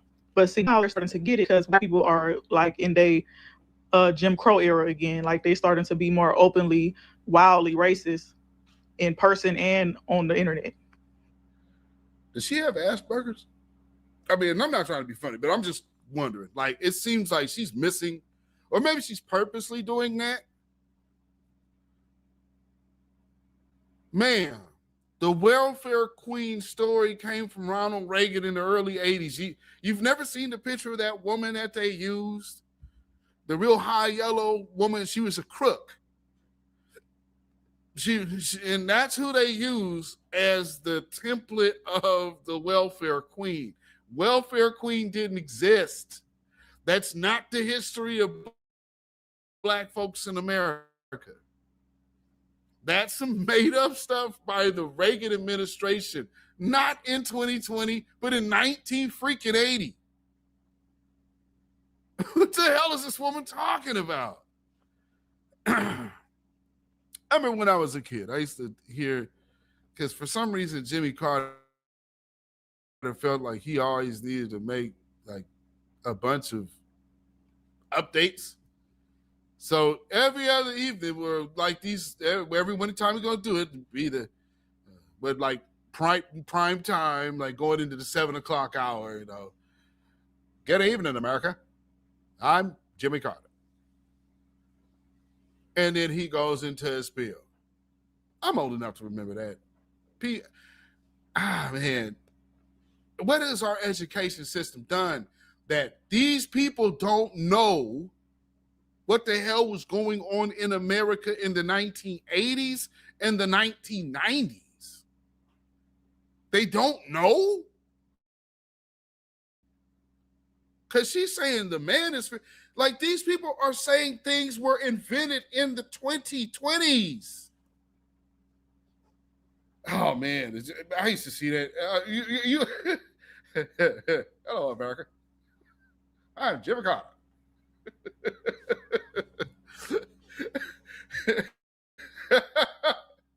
And now, a word from our president, Jimmy Carter. Hello, America. I'm Jimmy Carter. Oh, yeah, he was a quick four and done. Man, and then we got, we're really going to do something. He got all this. He got the actor, racist ass Ronald Reagan. See, I'm old enough to know how racist pieces of crap these people were. Oh, but these folks were, I'm old, but maybe these folks were not born yet. That's some like, obviously they couldn't have been, but they got to get some history up under their belt before they hop on this internet talking crazy. But see, now we in a kind of unique situation because Black women have a different set of rights than we did back in Jim Crow and slavery and all that shit. Like, we had to rely on Black males or the government. So when everybody was calling us single mothers and welfare queens and you have this many baby daddies, they was clowning us for our proximity to niggas. But see, now Black women are not the face of welfare queens no more. Black women are not the face. Hold on, man. How the hell did you just... Oh, no. Black men, Pookie and Ray Ray, are not responsible for you having multiple children by multiple men. You almost made me choke on my water. I'm trying to drink my water and heard that silly shit. What did you just say? Oh, my goodness. Black men are responsible for her having multiple children by multiple men? What? And all that shit. Like, we had to rely on Black males or the government.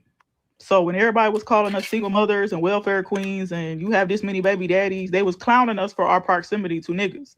But see, now Black women are not the face of welfare queens no more. Black women are not the face of baby mamaism and single mothers. That's the other women that Black men have become in proximity to, Spanish women and white women. So now it's not uncommon to see a white woman with a gang of biracial kids and no baby daddy. Like, this is a common occurrence now. And now white people are starting to throw that back in niggas' face. So tell me you don't know American history without knowing American history. How did we get so many mulattoes in America? There was just a ton of interracial dating over in the 15 and 1600s. Is that what it was?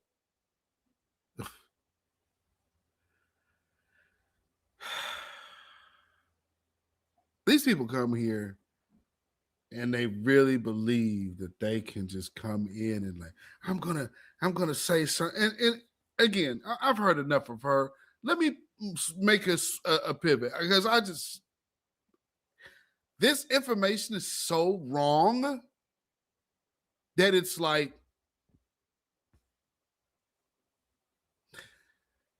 there has to be something behind that.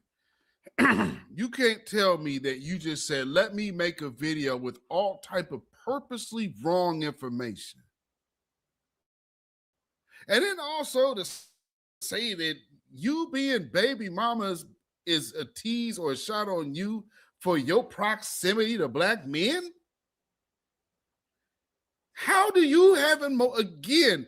And is that to even say that's a guarantee that all of your children are Black? I mean, y'all big fans of Sexy Red. Her first kid is mixed. Y'all love Tiffany Haddish. Y'all love all these hood rats with mixed kids. The hell? They're trying to put that shit on us. Your biggest hood rat is the baby mama to a white man. Your biggest clownish, buffoonish Black woman comedian, ex-wife, baby mama to a white man. That is because I proximity to niggas. Yes. Let's hear some more foolishness.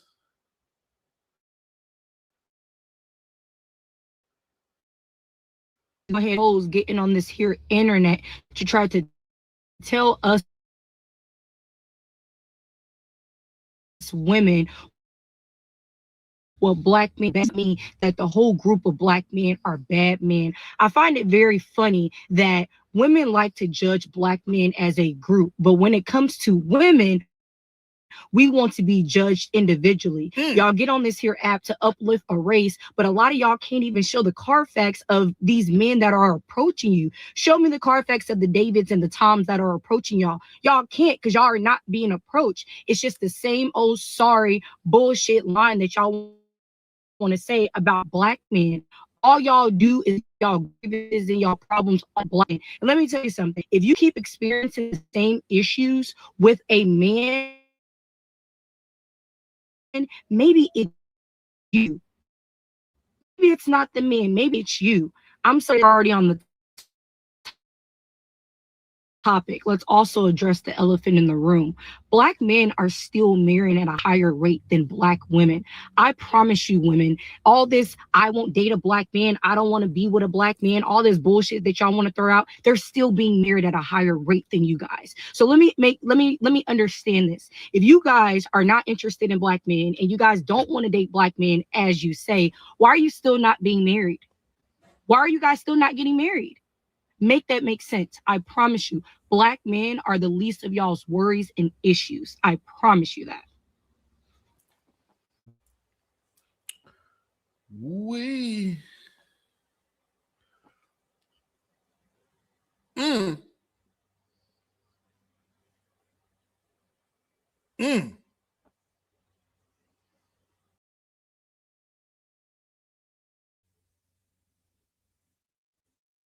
Well.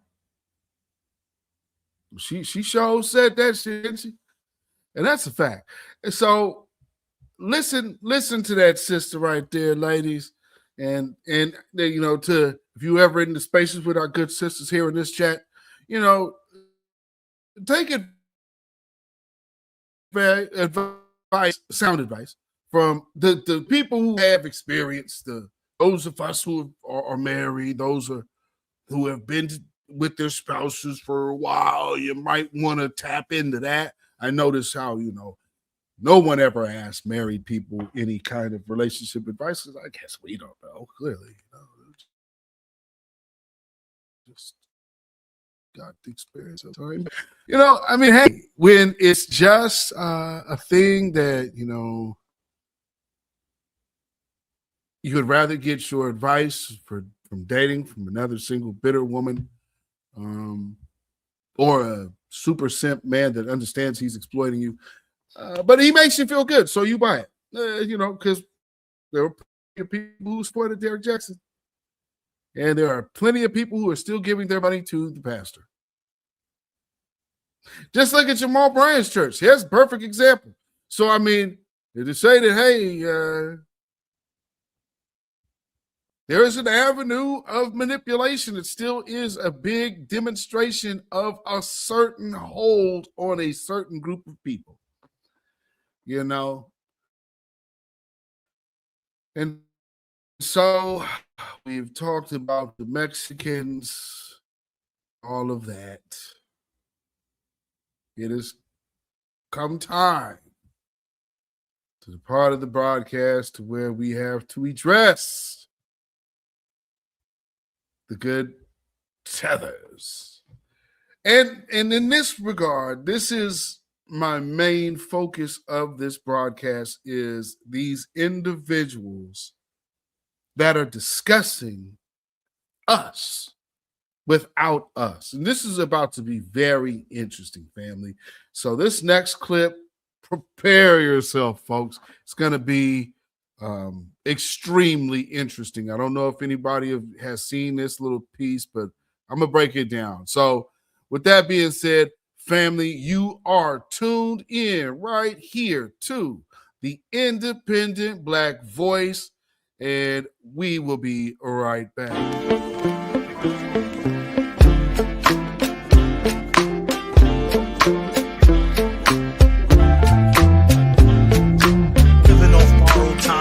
Tick faster. That'll be the hour they knock the slick blaster. Dick dastardly, a Muttley with sick laughter. A gunfight and they come to cut the mix master. And living the true gods. Giving y'all nothing but the lick like two broads. Got more lyrics than the church got ooh lords. And they hold the mic at your attention like two swords. Or you the one with two blades on it. Hey you, don't touch the mic like it's AIDS on it.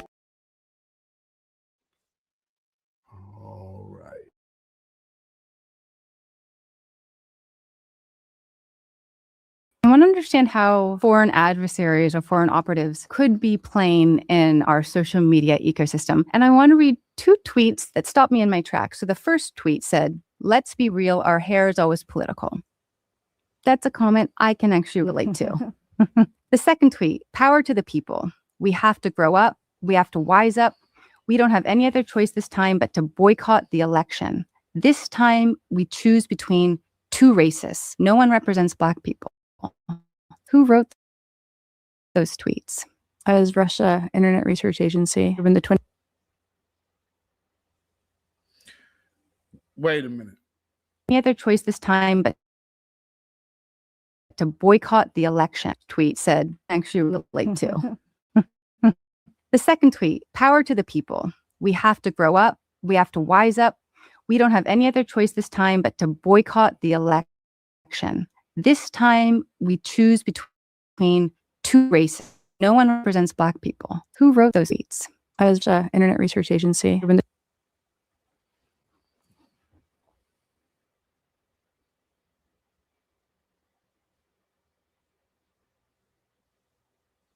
I would like somebody to explain to me how it is that they perceive Russia has an end on the Black community, so much so that Russian bots could be influential into our movement. So you mean to tell, well, okay, where's the Russian sentiment now then? That nobody supports Black folks. I'm not a Russian bot. I'm not AI. You've seen a lot of these people. See, I guess that's what a lot of these different events over the years have really brought. You guys have, different people have seen different people in person at different times and places. We're real people. Period. We are real people. How would Russia know how I get along with my brothers and sisters to say we as Black people, you're going to put the we. So the Russian bot says we as Black people, power to the people. Yeah, that came from Russia. What was that? A router in Russia that the DNC troll used to get that message out? Or because there's not a white person in Russia that knows how we get down. Well, no, see, and M. Hampton, they watching us. M. Hampton, but let me pose this to you like this. Does it logically make sense that Russia would know us better than white folks? I could sit up here in a room and they would. How on earth would Russia know more than these white folks around us that have been around us for the last 400 years? How? You understand what I'm saying? Does that make any sense? Because the white folks here, they can't get us, and they study us every day. They study us night and day. And they still can't get the little nuances because you can't recreate soul. That just ain't going to happen. They know that. So all of that doesn't make any sense. Still, Kevin Tree said, only people with an objective alternative to our empowerment would conceive something that's stupid. And we all know self-hate makes you stupid. Facts, facts, facts. Let's hear. Woo! I'm trying to be PC, so I know I'm talking to family, but I know I'm talking on the internet and I have to be kind of controlled. So let me just say I can't help but notice that this woman could probably also be maybe tied to APAC or a Emily's List. one of those type of organizations that has supposed origins in another government in another country that some people say pulls the strings of the world, but who knows? So just like I said, can't help but notice that here she is saying that we got our information about what we're doing amongst each other from Russia, because we're so freaking stupid. I mean, we're so empty slated. I mean, I'm just a chalkboard with nothing written on it. I have no ideas of my own. I'm just so empty. I mean, good grief. I need to wait for Russia to come and tell me how I'm being treated in my own community. The 2016 election. Black women in the community, real Black women from yes, America. from America, who study disinformation, started to realize that there were these accounts that just didn't speak quite right. And oftentimes the content that the Russians would put out would just be expressing pride in their identity and, again, pretending to be Black women. So they would just kind of repurpose this content. But then every so often they would put in a political post, and it would be intended to suppress the vote around the 2016 campaign. And they would do this on the right also. So there would be a lot of posts expressing general pride in living in Texas. So you think that you're maybe executing agency, you were inspired by a post and it resonated. There was no anything about pride being in Texas. What you mean is the pride of this particular group. Black people, that's who you want to say, right? See, somehow an Israeli is going to tell us that Russia has more invested into paying attention to what we're doing than they do. But you already heard what the lady from AIPAC said. You already heard what they are. Their main focus is us. So this Israeli woman is telling us that Russia is more invested in tapping in and eavesdropping on our community than the Israelis. You know, the same group that always makes sure that they can pick our friends. And then they'll tell us that Farrakhan said, hit him in the head with a rock. That's why I play that at the end of this broadcast. It's exactly why I do. Because I want that as a constant reminder of how they will twist and turn the words of empowerment to us into evil when it's not at all, because they don't want us to be empowered. That's why they will tell you, don't pick up that stone of truth. He's telling you to bash a Jew's head in with the rock. No, he didn't. Bald-faced lie. You heard so-called people that want to be in our community pushing that lie. They wanted us to disown him, disavow the other nigga with the turban that ended up apologizing and taking his Farrakhan video down. Don't you ever let these folks tell you who like I said, I'm talking to family, but don't you ever let them people tell you to take your stuff down from us.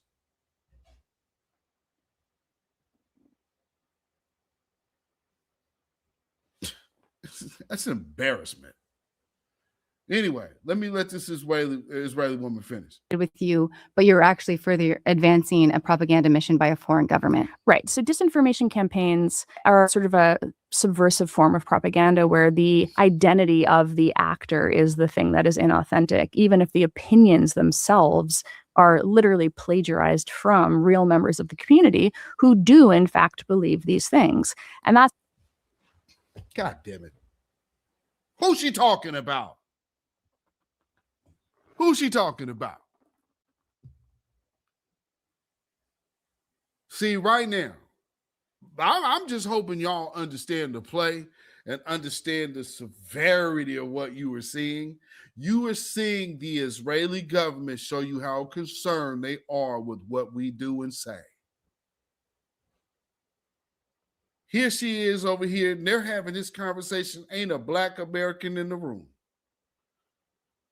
And here we go with, this is what Black America is talking about. This is what they think, and this is what they've been given. No other group is being talked about like this.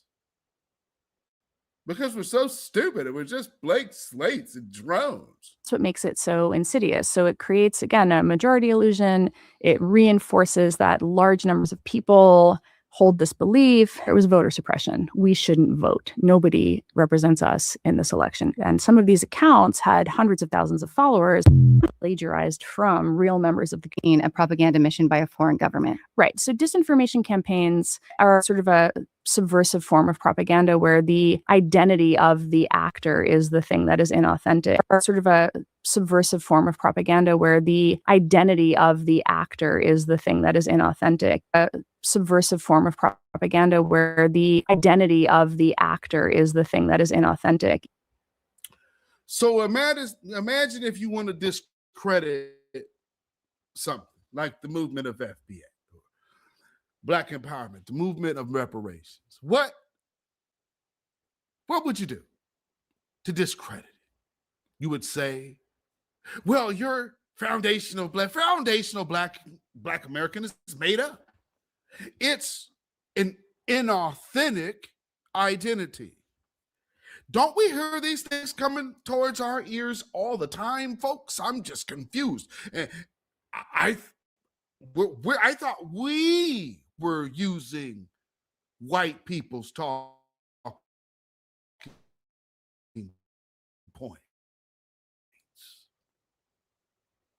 Right?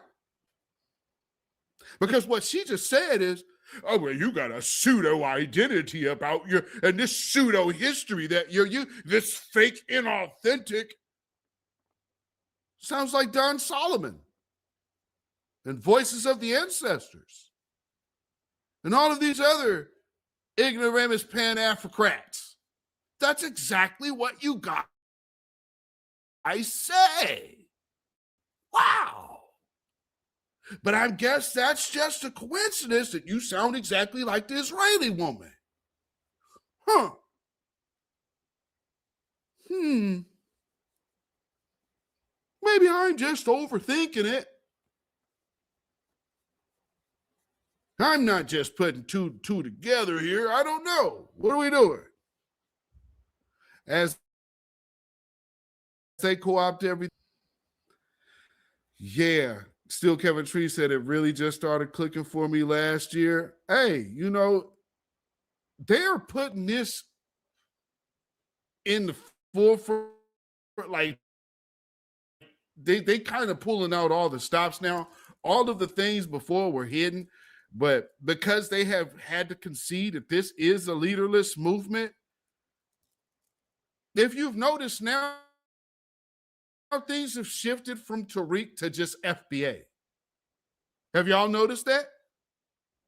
It ain't just let's focus on Tariq no more. Oh, they kind of moving away from that one. They have a new the pecking orders, the marching orders have been sent out. We're not going to focus just solely on Tariq. We have to call out everybody that uses the FBA term.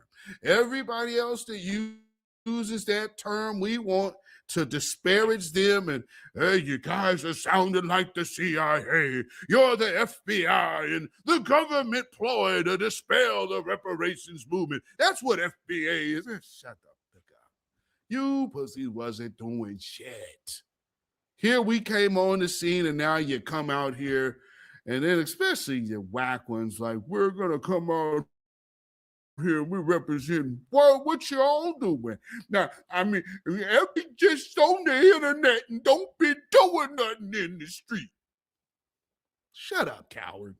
You wasn't doing shit but kissing Democrats' ass. So go back to kissing their ass and get the hell out of my comments.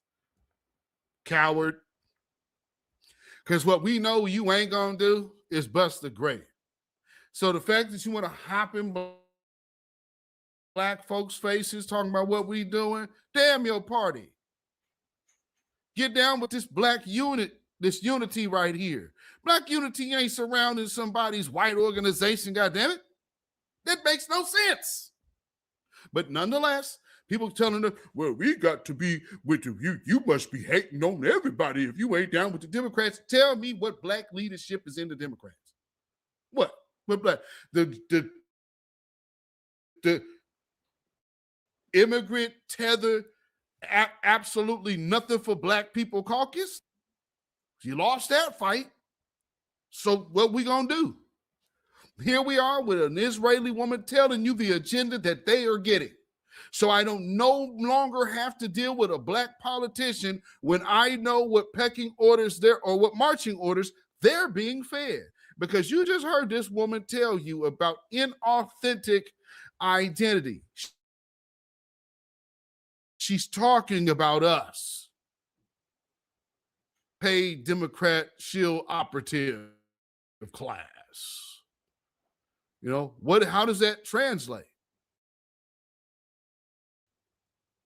FBA, the Foundation of Black American. These niggas ain't involved in nothing outside. They ain't doing shit outside. They on the internet looking for niggas that look just like them to degrade and call tethers all day. I don't see these niggas doing no work against none of these fucking Nazis, none of these fucking Klansmen, nothing. All I see is them niggas calling out other black people all day.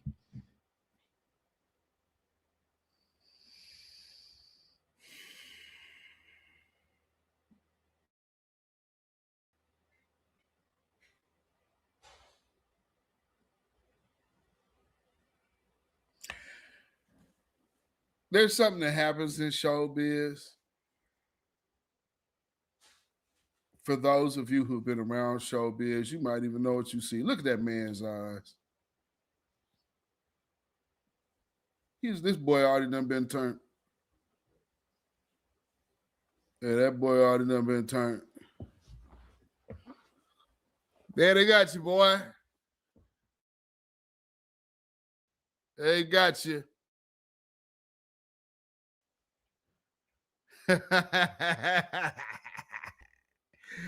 Your manhood is took and you'll remain tagged. The next few months as an undercover. Yeah. See, this is the price that people pay, but that dude's, yeah, I call this corporate gay. When you allow a white man to do something strange so you can get a little bit of your change. But like I said, just look at this Negro's eyes, man. Look, he done. You mean to tell me that that's something that you can look at that man's eyes and tell me that something ain't happened to him? Anybody that worked there, you done been around this block a bit enough, you know what you seeing. You know what you saying. Still Kevin Trees. And again, I mean, and I don't want to trigger nobody that then had things done to him, but I just want to say, this person is speaking from a certain place, and so he going to do whatever them folks say because he is willing to do whatever it takes to get them checks. You understand what I'm saying? And so, yeah, man, you know what? How many of them parents were still taking their little daughters around R. Kelly? How many of them people were still going over there trying to get into Diddy parties with Diddy? Don't you think that these cats over here getting around with them? Because for some of us, we've been in some of these rooms where they tell you what time it really is and what they want you to get involved in, and they offer you what you want. You say no, you'll end up blackballed like my ass. But nonetheless,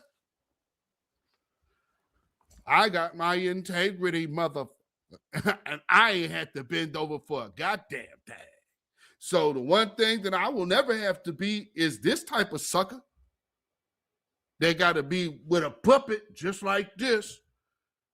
Now, what I want you to do is get out there and use. That's all he's doing. Church, yeah, I know you've had experience around the business, so you know what I'm talking about. Again, that's why another reason why I know you can see this nigga's face.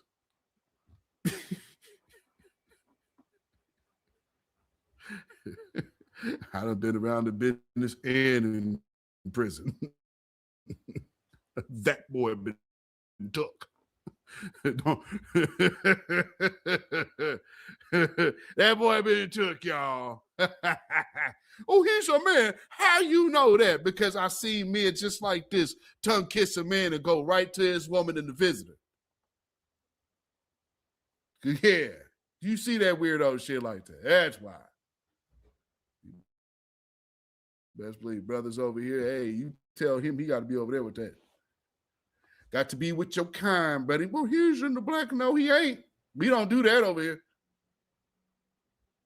This car does not drive down that street, partner. You want to be over there, you're going to be over there. Oh, yeah, Black Spider. Black Spider, thank you. And some chick named Star. Thank y'all for your cash out donations. I appreciate it. Peace, power, blessings, and protection be upon each and every one of you and yours. Thank y'all so much. Oh my goodness. Whew. Yeah, Star. Now, Star, you know, it's gonna be you. You know they talk about you. That's okay. I'll give you a pass because I know y'all can. That's how much of a real nigga I am, though. Understand? I know y'all can. I'm not that type of way. So people be like, oh, you know, I don't have no beef. You better not mess with them. I don't like them either. Come on, man. Ain't that goddamn serious? It really ain't. And people are, you know what people think. You know, y'all listen to that foolishness out that woman, then maybe you could think that. I just got wind that nut was telling people that I was trying to come on to her. I wish I heard that shit. Are you freaking kidding? Yeah, play that goddamn message. You got 3 years worth of it. If it's so, I gladly invite you to post that shit. I was coming on to her. Come on, man. You know how long I've been a damn musician and a singer? And all of a sudden I got to worry about sitting up here coming up on some woman on the internet.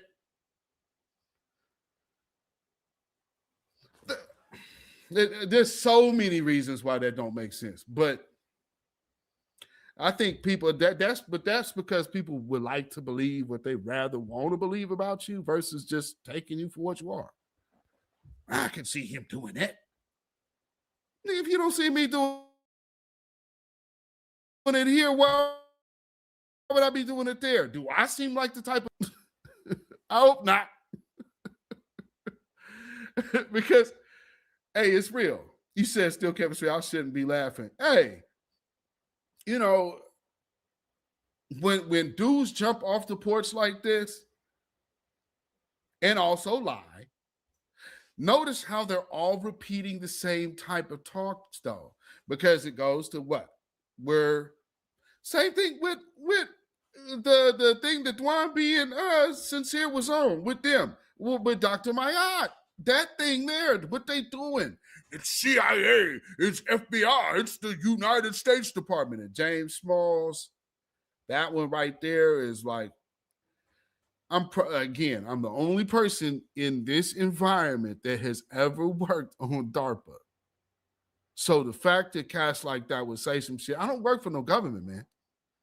I've been honest about my business ties. I've been sworn for life, loss prevention agent of the United States Treasury. But that's because of my work in banking. And then there's also the Secret Service part, which there's a badge somewhere for me that I never see and have never seen. But I have nothing to do with it. That all comes from the situation I was on, which also is the same thing that afforded me to know where the slave ledgers actually were. Lo and behold, it was actually the Congressional Black Caucus.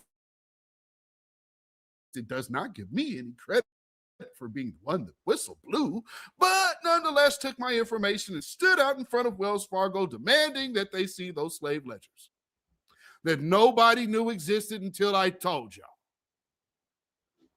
And then they promptly ran out there. This is why I'm blackballed. But I mean, I can't tell nobody this shit.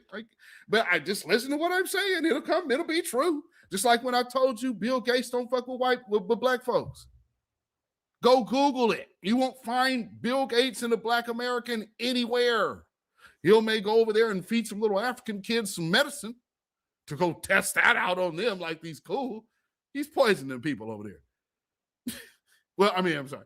Allegedly poisoning the people over there. Let me get that. I don't want no problems. So I'm just saying, I've been around the block a bit.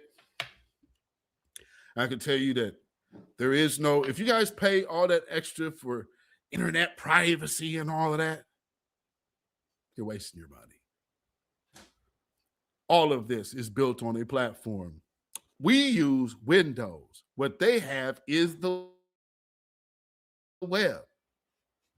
So remember what Eric Snowden told y'all and why they didn't want him around? He just told y'all about everything that the project that I was initially on, and now that it's in full speed and blown, he just told you how it operates. But have no fear. You have Facebook. They'll always let you know what's on your mind. You have Twitter. They'll let you know. So, but here's now one thing that's fully with the algorithm is you have, see, there is problems at play in billionaire land. And so what you are witnessing on the ground level is the fallout of battles between them. And so in turn, though, here we are with our demands, and we are literally the scale. So everything that you're watching around the planet right now is revolving around us and our demands. From foreign policy, that's one thing Andre Manigault was actually right about. I guess if right now, if he ever gets on anybody's stage, let him tell you about U.S. Foreign policy, because that's his specialty. You may be talking about Michael Jackson and Thriller, but he'll tell you all about United States foreign policy. So getting back to my man here, the diddled, what is his name? Deontay? Something like that? Diddled Deontay? He's the dude that was out with Mono Leo and that whole project. Because remember the whole Sulan thing. Are we noticing the connections? So we saw the Israeli woman. Then we saw him and Mono Leo doing the Sulan thing and then trying to make it flat blackness. And what was she doing with all of the African flags again, making us flat black? Because what the Israeli woman tell you? We have an inauthentic identity. Oh, let's cook, baby. That's divisive as fuck. Questioning niggas. Where you from? Where was you born? Nigga gotta show you your freedom papers? Damn, massa. I gotta show you the freedom papers? Who is these niggas on this nag? If you talking out of turn or outside of us, of course our question. Where's your family from? Where's your family from? If you out here talking about, I don't think we should get reparations. Yes, we're gonna sit up here. Where's your family from? And then when niggas like you get out here and start doing all that crazy talking about what we don't need reparations, and we don't need that, and we need to stop complaining and this, and we. Well, first off, again, another question's gotta be. We? And? Where's your family from? Where's your family from? So stop being upset at people using common sense, brother. Bunch of motherfucking Stevens over there trying to check a nigga blood. Want to check a nigga papers. Sound like ICE. Another 3-letter organization.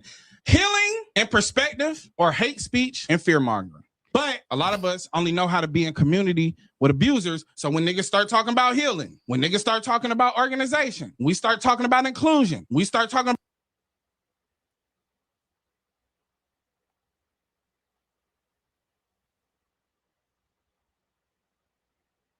when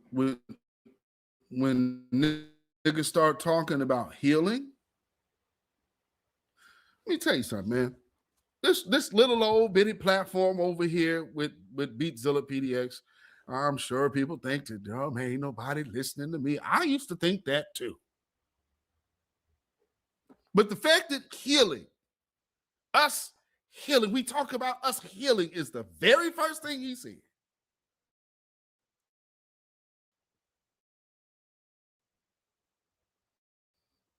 And we have told y'all that.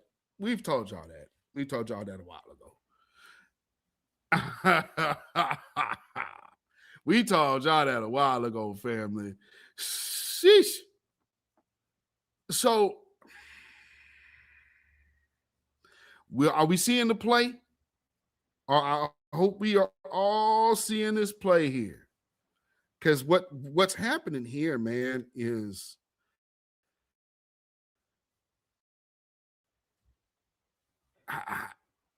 it's like one of them things that, say, for instance, you woke up in a pit, and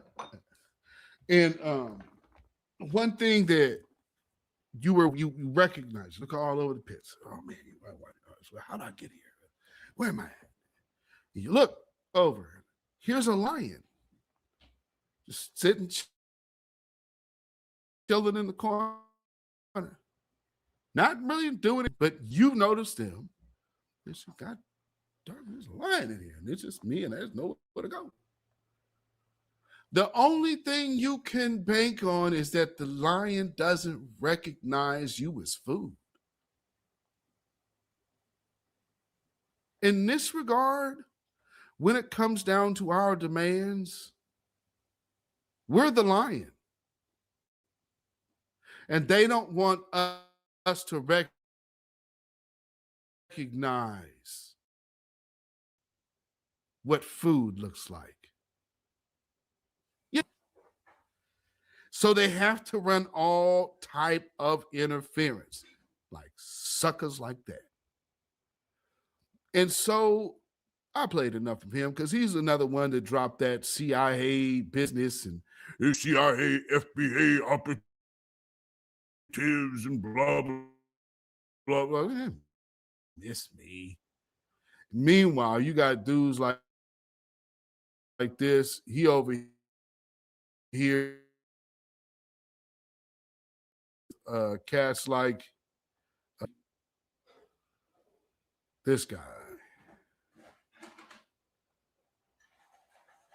Now, going back to what I said earlier about that diddler part,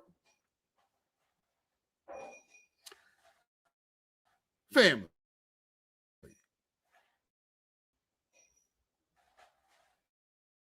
Okay, let me just show you something here. I'm just, come on now. He's out there with no socks. He out there in the line in his white. He's as happy as can be and content.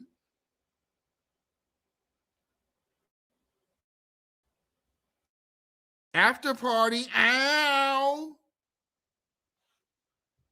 Let me quit. Again, no offense. No offense. I'm just saying.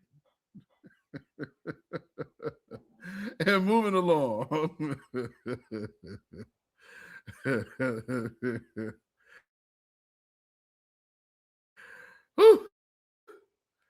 Oh, yes. Let me go. Let me continue on. But first, we have to get you off with that reminder. The major problem of Israel is with the young generation of the Black community.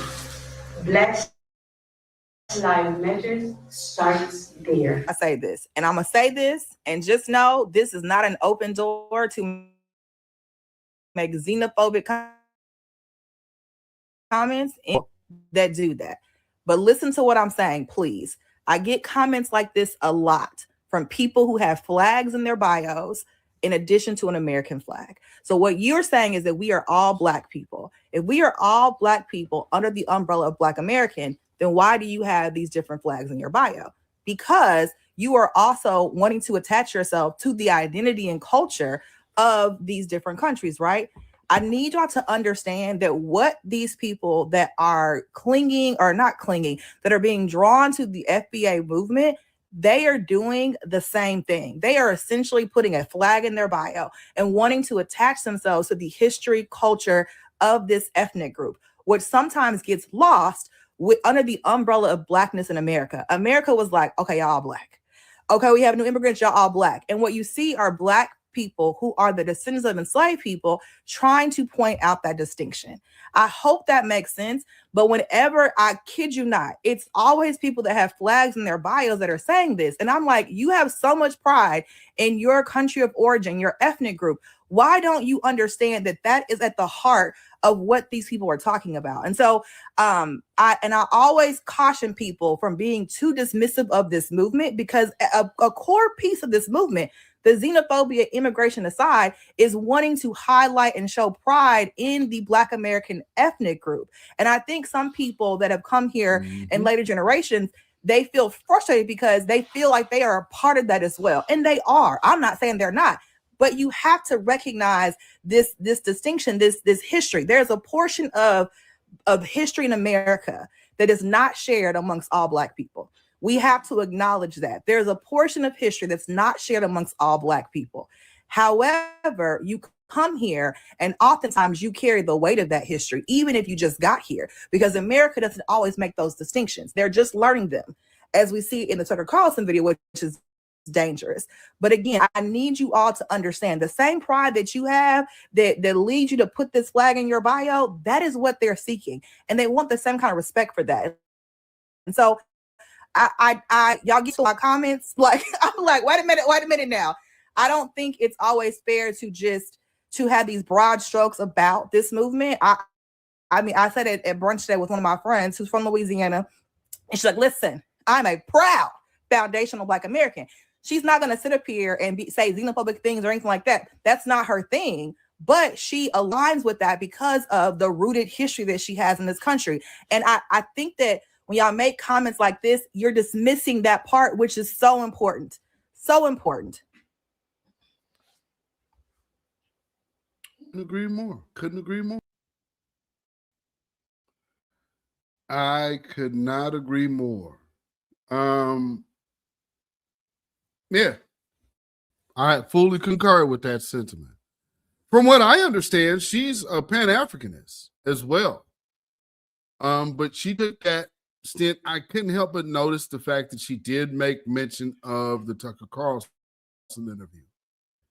And I think the reason why now that might have some of them who are a little more in the know make a pivot like that to say, hey, we need to make sure we don't put ourselves completely in the enemy class against Black America. Because when that happens, white people then will look and be like, oh, they got zero covering now. See, here's the history of how everything has worked in this country prior to now, is that we could stand up and we'll be the strong voice and we'll be the strong presence, and everybody just sits up and stands us while we fend off everybody's foes. America would like to act as if it has the Black presence, but it doesn't, because it has always abused it.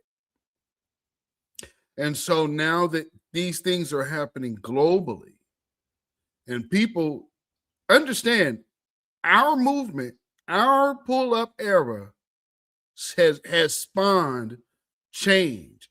So now, especially for the supremacists, if you notice, all they can do is try to come in your comments and tell you about how much you were not owed slave or reparations. Nobody today was alive then. No, they keep using these old arguments that we have already progressed past. I guess a lot of these people haven't been paying attention. They're so hell bent on just wanting to call us niggas that they totally ignored what we actually were doing. So I got somebody coming in my comment now trying to tell me about what the power of the black voice and black vote ain't, because Latinos are coming up and you got to be out your mind. No, not so whatsoever. And then, with this Nicki Minaj stuff going on, and they're like, oh yeah, Nicki Minaj is supporting Trump. She's a freaking opportunist like every other tether. Well, no, the barbs. Well, before I show you Nicki Minaj, let's first demonstrate something, because there's a lot of just blatant hypocrisy. Let me do this. I gotta turn this music off. And I'm gonna, let me see, can I slow this up at all? Let me see if I can. Let's see if I can change the speed. I don't think so. Here. I cannot. So I can just repeat it. Okay. This right here. So when people are always like, they only want to remember celebrities when it comes down to, Donald Trump, but they don't remember relying on celebrities to try to get Kamala Harris. This is what we got. We didn't get any policy being offered. This is all we got. And billions of dollars was spent doing this. And so what was Kamala Harris's running on? She was running on baby deletion. And that was the bulk of that.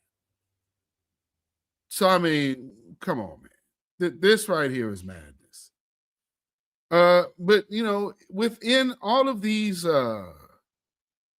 situations, let me see, where's this other video at? It seems that some of these operatives are being exposed. And see, like I said earlier, a lot of people have reasons for doing things. Oh, I guess the wave of folks when they thought the wave. See, I was waiting. I was watching these numbers. It shot up to about maybe 15 extra viewers. I think we're back to normal now. Everybody, hey, he talking about such and such. Let me get over here and see. I guess they've gotten bored that I ain't actually talking about it. They ain't on the schedule to be talked about this evening or ever.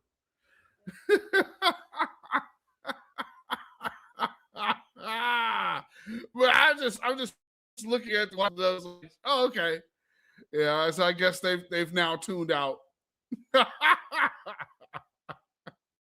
Like clockwork.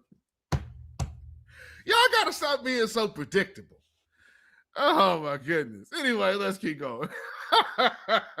Yeah, I just thought about something, right?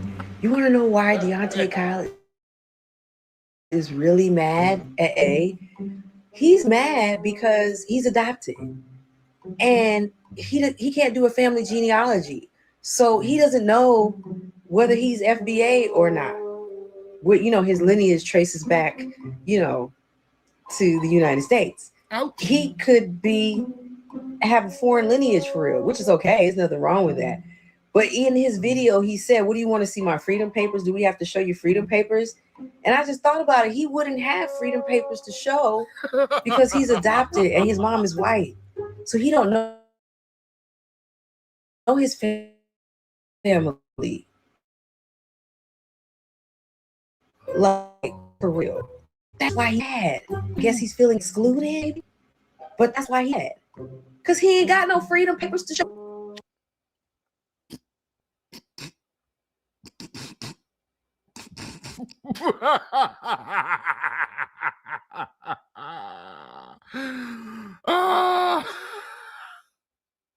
And so going from one person who can't substantiate their lineage to this other questionable individual, who of course also has some of the same lines. So again, that's why I wanted to play the Israeli woman first and then play these people speaking the same type of lingo.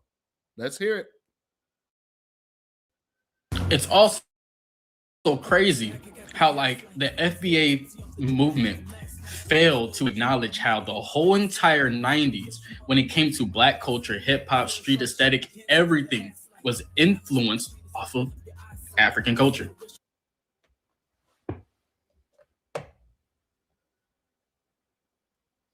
Boy, you look younger than my oldest son. Closer to my youngest. Shut your little young ass up. Please don't tell me about my middle school and high school days when you was in your daddy's nuts. Do you know what it was in the early 90s? The early 90s, it was based off of African culture. No, the hell it wasn't. It was Afrocentric because people were tapping into a historical position.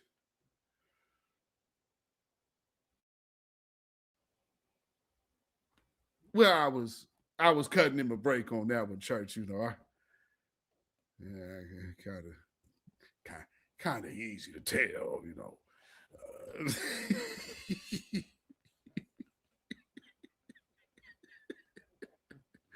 you know how them old church ladies, they be like, "Oh, he pretty." I was cutting him a break, bro.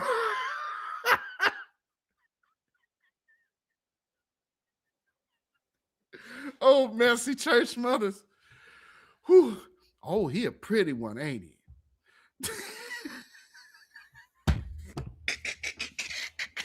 I'd have been around too long, damn it.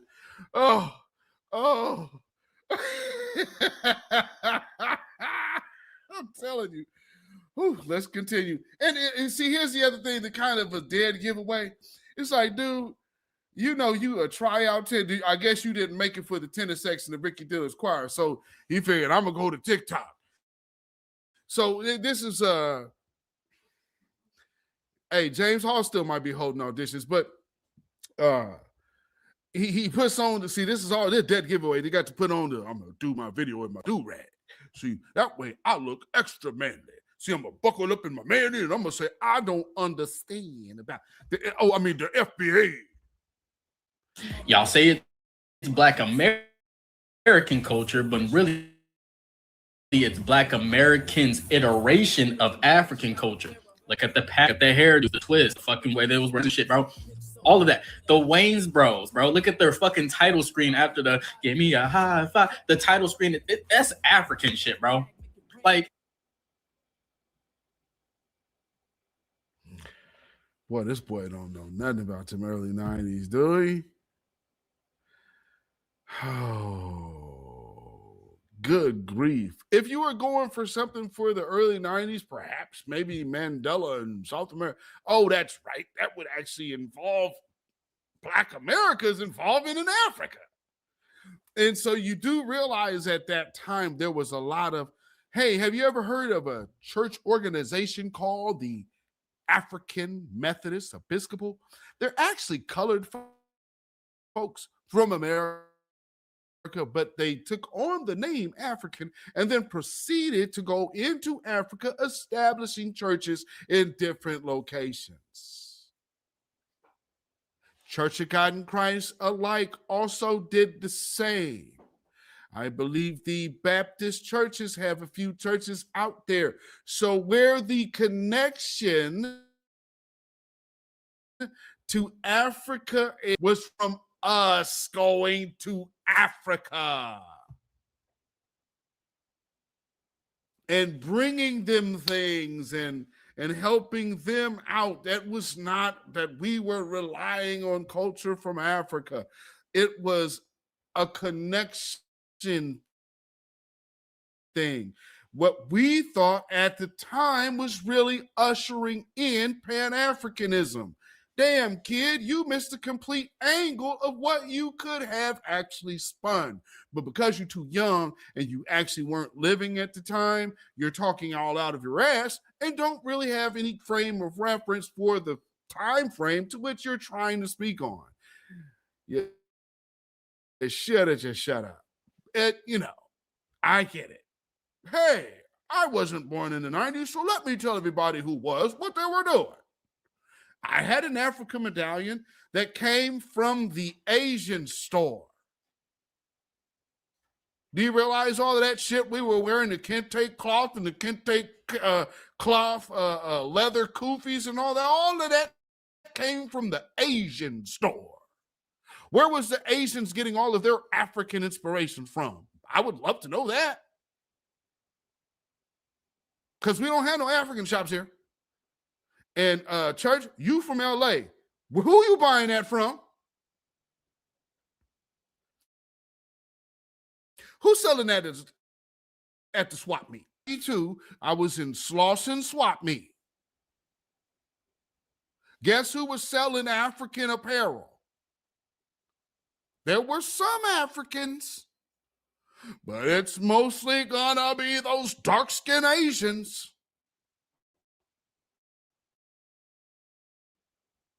And that's what kills me. You got these little kids that ain't lived around shit, and they telling you about what was really going on. It wasn't. The Chinese, come on. Like, black folks wasn't selling that stuff to black folks. We were buying that stuff from the Asians. Asians were selling African medallions.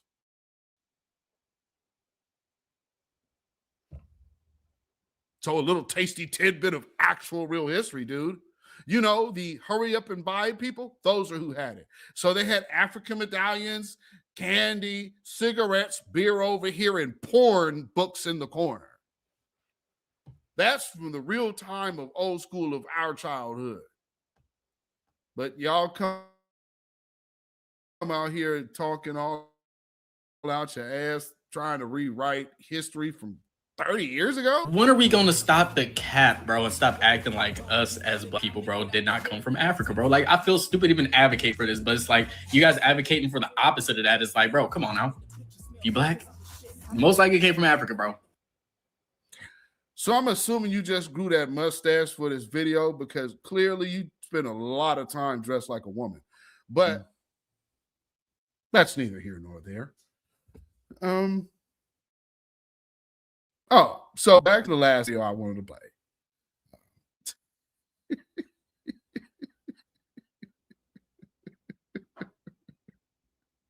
I'm just saying.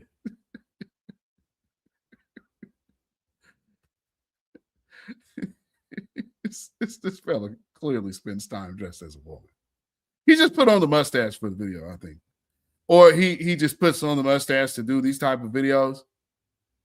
Because he's gonna take that mustache right off. Because, bro, look at his eyes.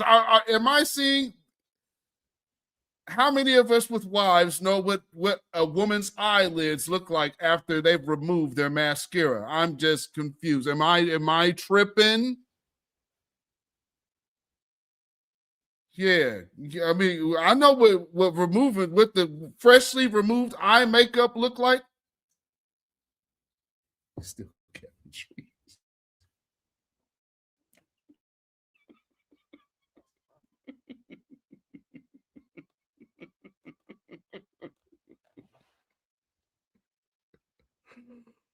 Woo!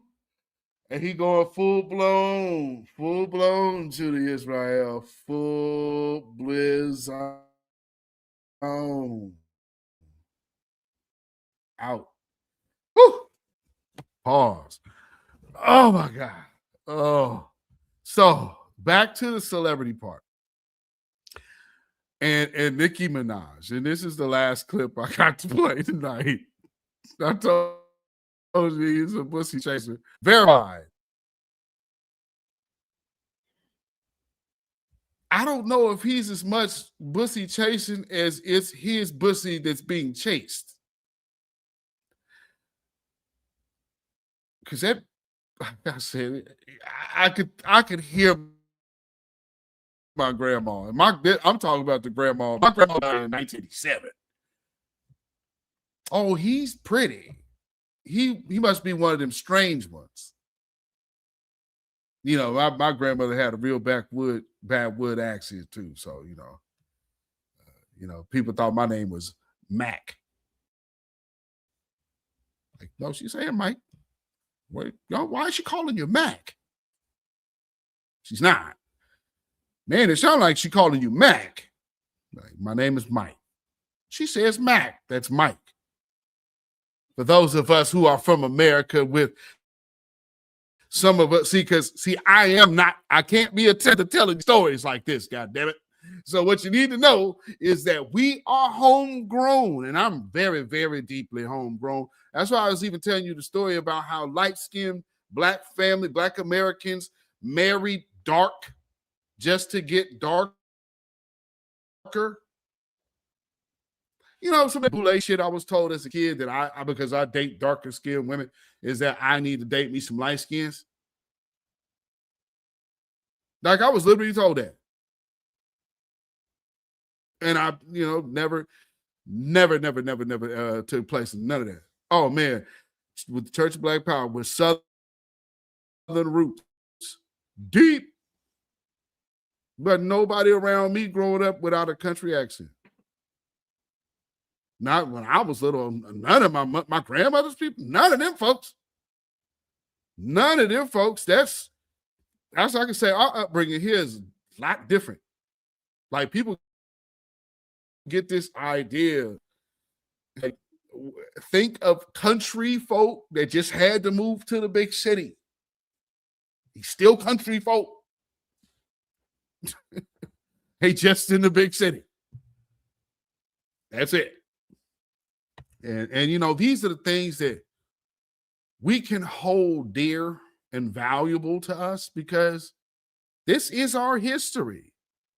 And we have a very rich history right here. Although our ancestors were enslaved in the country, went through harsh, absolutely horrible treatment, the fact of the matter is we are the proof of their greatness. So how can you look at us and say we ain't nothing? If we ain't shit, then you saying they ain't shit. And if that's the case, your ass needs to get out of this country. Get on like you've been shit on. And with that being said, so can this goddamn irrelevant tether. This one here that's now switching up. So for any of you MAGA people that she's so great, she's an opportunist. Don't believe me? Don't believe me?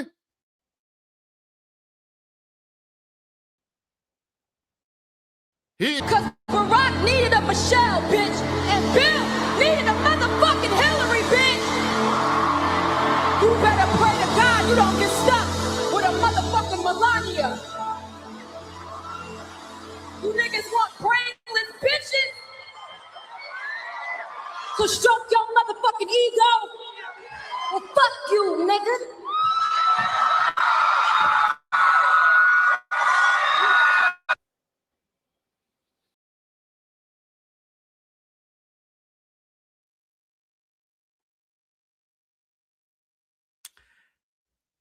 And there it is.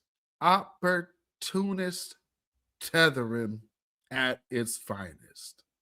Not standing on business, not standing on anything, because now she's Trump's #1 fan. From that to #1 fan.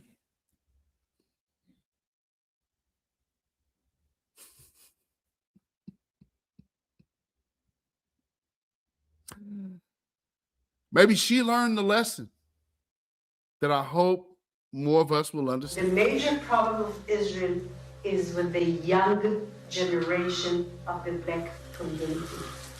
Black Lives Matter starts there.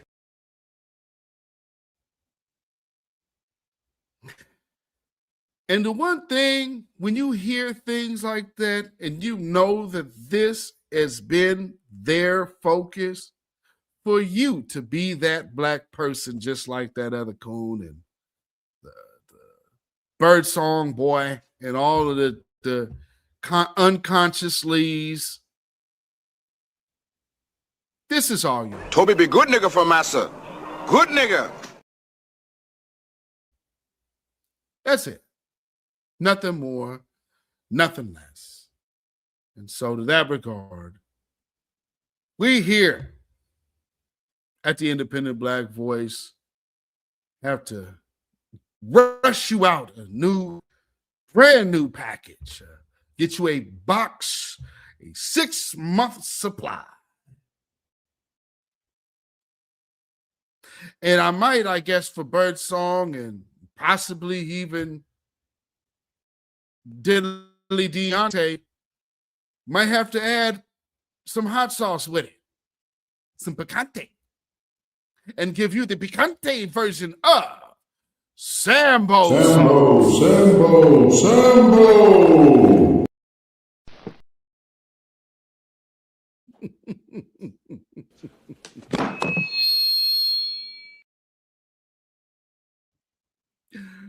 Yes, indeed. Yes, indeed. So for all of you shills that and anti-black racists that believe you can just use your little measly words and come and tell us about what we're not owed and not what we're not due.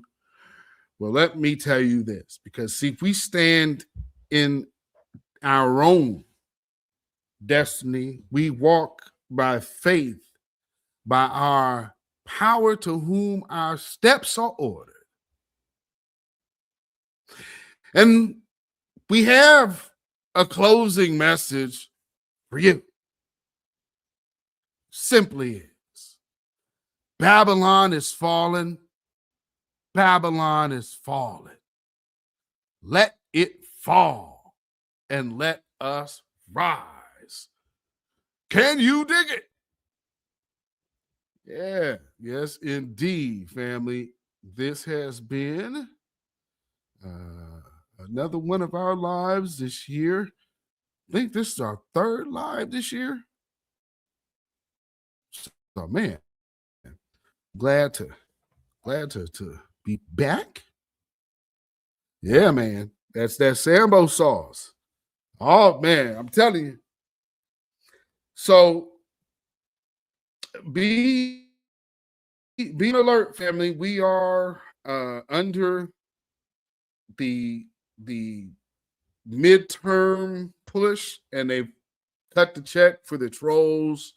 So for all of you with platforms, for all of you who interact in these internet streets, just know, we've told y'all for years, they know who all of us are. Down to you people who don't even have platforms, they know who you are. If you're out here saying innovative, positive, progressive, black empowerment things, you best just know that's not going unnoticed by them. And I encourage you to keep going. Other people will tell you, man, I don't know why y'all keep trying to push that idea. Man, they ain't never gonna give us nothing. And if you refuse to demand anything, no one will give you nothing, because as the saying goes, a closed mouth doesn't get fed. And for y'all little young Ricky types,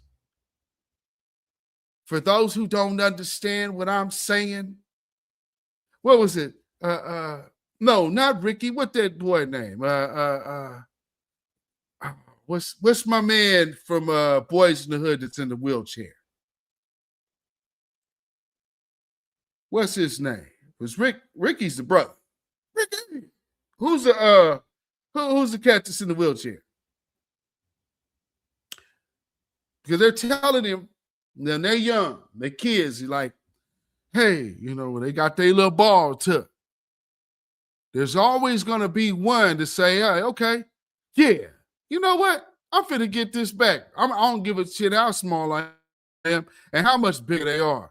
I'm finna go stand on business. But there might always be that one. No, Doe, just leave it alone. No, Doe. No, it's okay, Doe. No, Doe, he's just playing, Doe. Yeah, that right there, that is the type of person we need to eliminate out of all empowerment circles today. And they might say, man, you tripping. I'm going to tell you something wrong with you if you believe that you can still be successful holding on to attitude. Man, we ain't never going to get nothing anyway. And that's why I speak for myself. beatzillapdx official, the independent Black voice, those of you in the chat and the replay gang, the Black grassroots and the voices of new Black media. That's why I feel I am safe to say we proudly dedicate this song to get up off of that cocaine and get up off of that crack. Get yourself together and get your mind back. Yes, indeed. Yes, indeed, ladies and gentlemen. You can follow me on Facebook, Instagram, and Twitter at beatzillapdx. You can email me at ourrealtruth@gmail.com. And if you feel so inclined to put some money in the bucket by way of donation, you can do so at CashApp, $beatzillapdx. We also have PayPal, which is Zilla Music. That is ZILLAMUZAK at PayPal. And with that being said, folks, we are calling it a wrap for this evening. I hope y'all enjoyed this broadcast as much as I did. And who knows? There might be somebody out there feeling some kind of way today and being a little salty in their feelings later, but that's okay. Because there's always tomorrow. Get yourself together and get your mind back. Whew. Yes, indeed. Watch out for a lot of the accusation driven type of wave that you're going to see. So you're gonna start seeing a bunch of people try to establish a lie and then tack it on to you. And again, remember, they're now pivoting from going away from just solely focusing on Tariq to focusing on us as a whole. And again, that's why foundational only is the word added to Black American. That's not a group. That is not an organization. There is no organization you can go join called Foundational Black American. This is a lineage that has been in this land for at least 10 generations, and we are the offspring. We are the descendants of those people to whom free labor built the wealth and infrastructure of this country, and we are due reparations. And you give us our reparations now, which in turn is a repair to this lineage, but also the due honor to those people to whom built this place, to whom we always have to endure hearing all of these newcomers tell us that we should look to get away from our very rich heritage of knowing that it took our family's free labor to build the greatest place on the planet. And the fact of the matter is there is no great place on earth without us. Family, remember why they hate us. It's a cultural divide. I'm going to get it on the floor. You really got to do it. 40 acres in the mule. This is bigger than the music. Hashtag hands off our reparations. You have no rights here. We're not under the empire.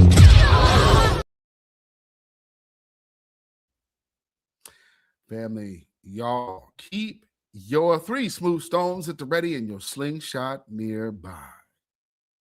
Because you never know what you're going to have to encounter with in these here streets. And with that, I bid you stay black, stay vigilant, stay alive. Black first, black first, black first. Shalom, y'all. Have a blessed, beautiful weekend and week. So if any black people want reparations and want to stay a star and don't want to have to worry about tethers, trying to be all in the videos, speaking for black people, dancing, come to New Black Media and the Black Grassroots. Peace. When you know who Satan is, yes, sir. You don't have to kill him. No. The stone of truth. Yeah. See, that's what you throw. Yes, right. Allah says, had we wished to take a pastime from before, surely we would have done it. Nay, we cast truth at falsehood till we knocked out its brains. Every one of you that knows the truth, stand up and tell it from the mountaintop. Black people can't take it no more. So wherever you are on the job, in the factory, I don't care where you are. If you know the truth, stand up on the truth and tell Satan, who the hell are you to try and pick my friends? Farrakhan is God's man, and you are from the enemy of God. So to hell with you. Stand up on it like a man.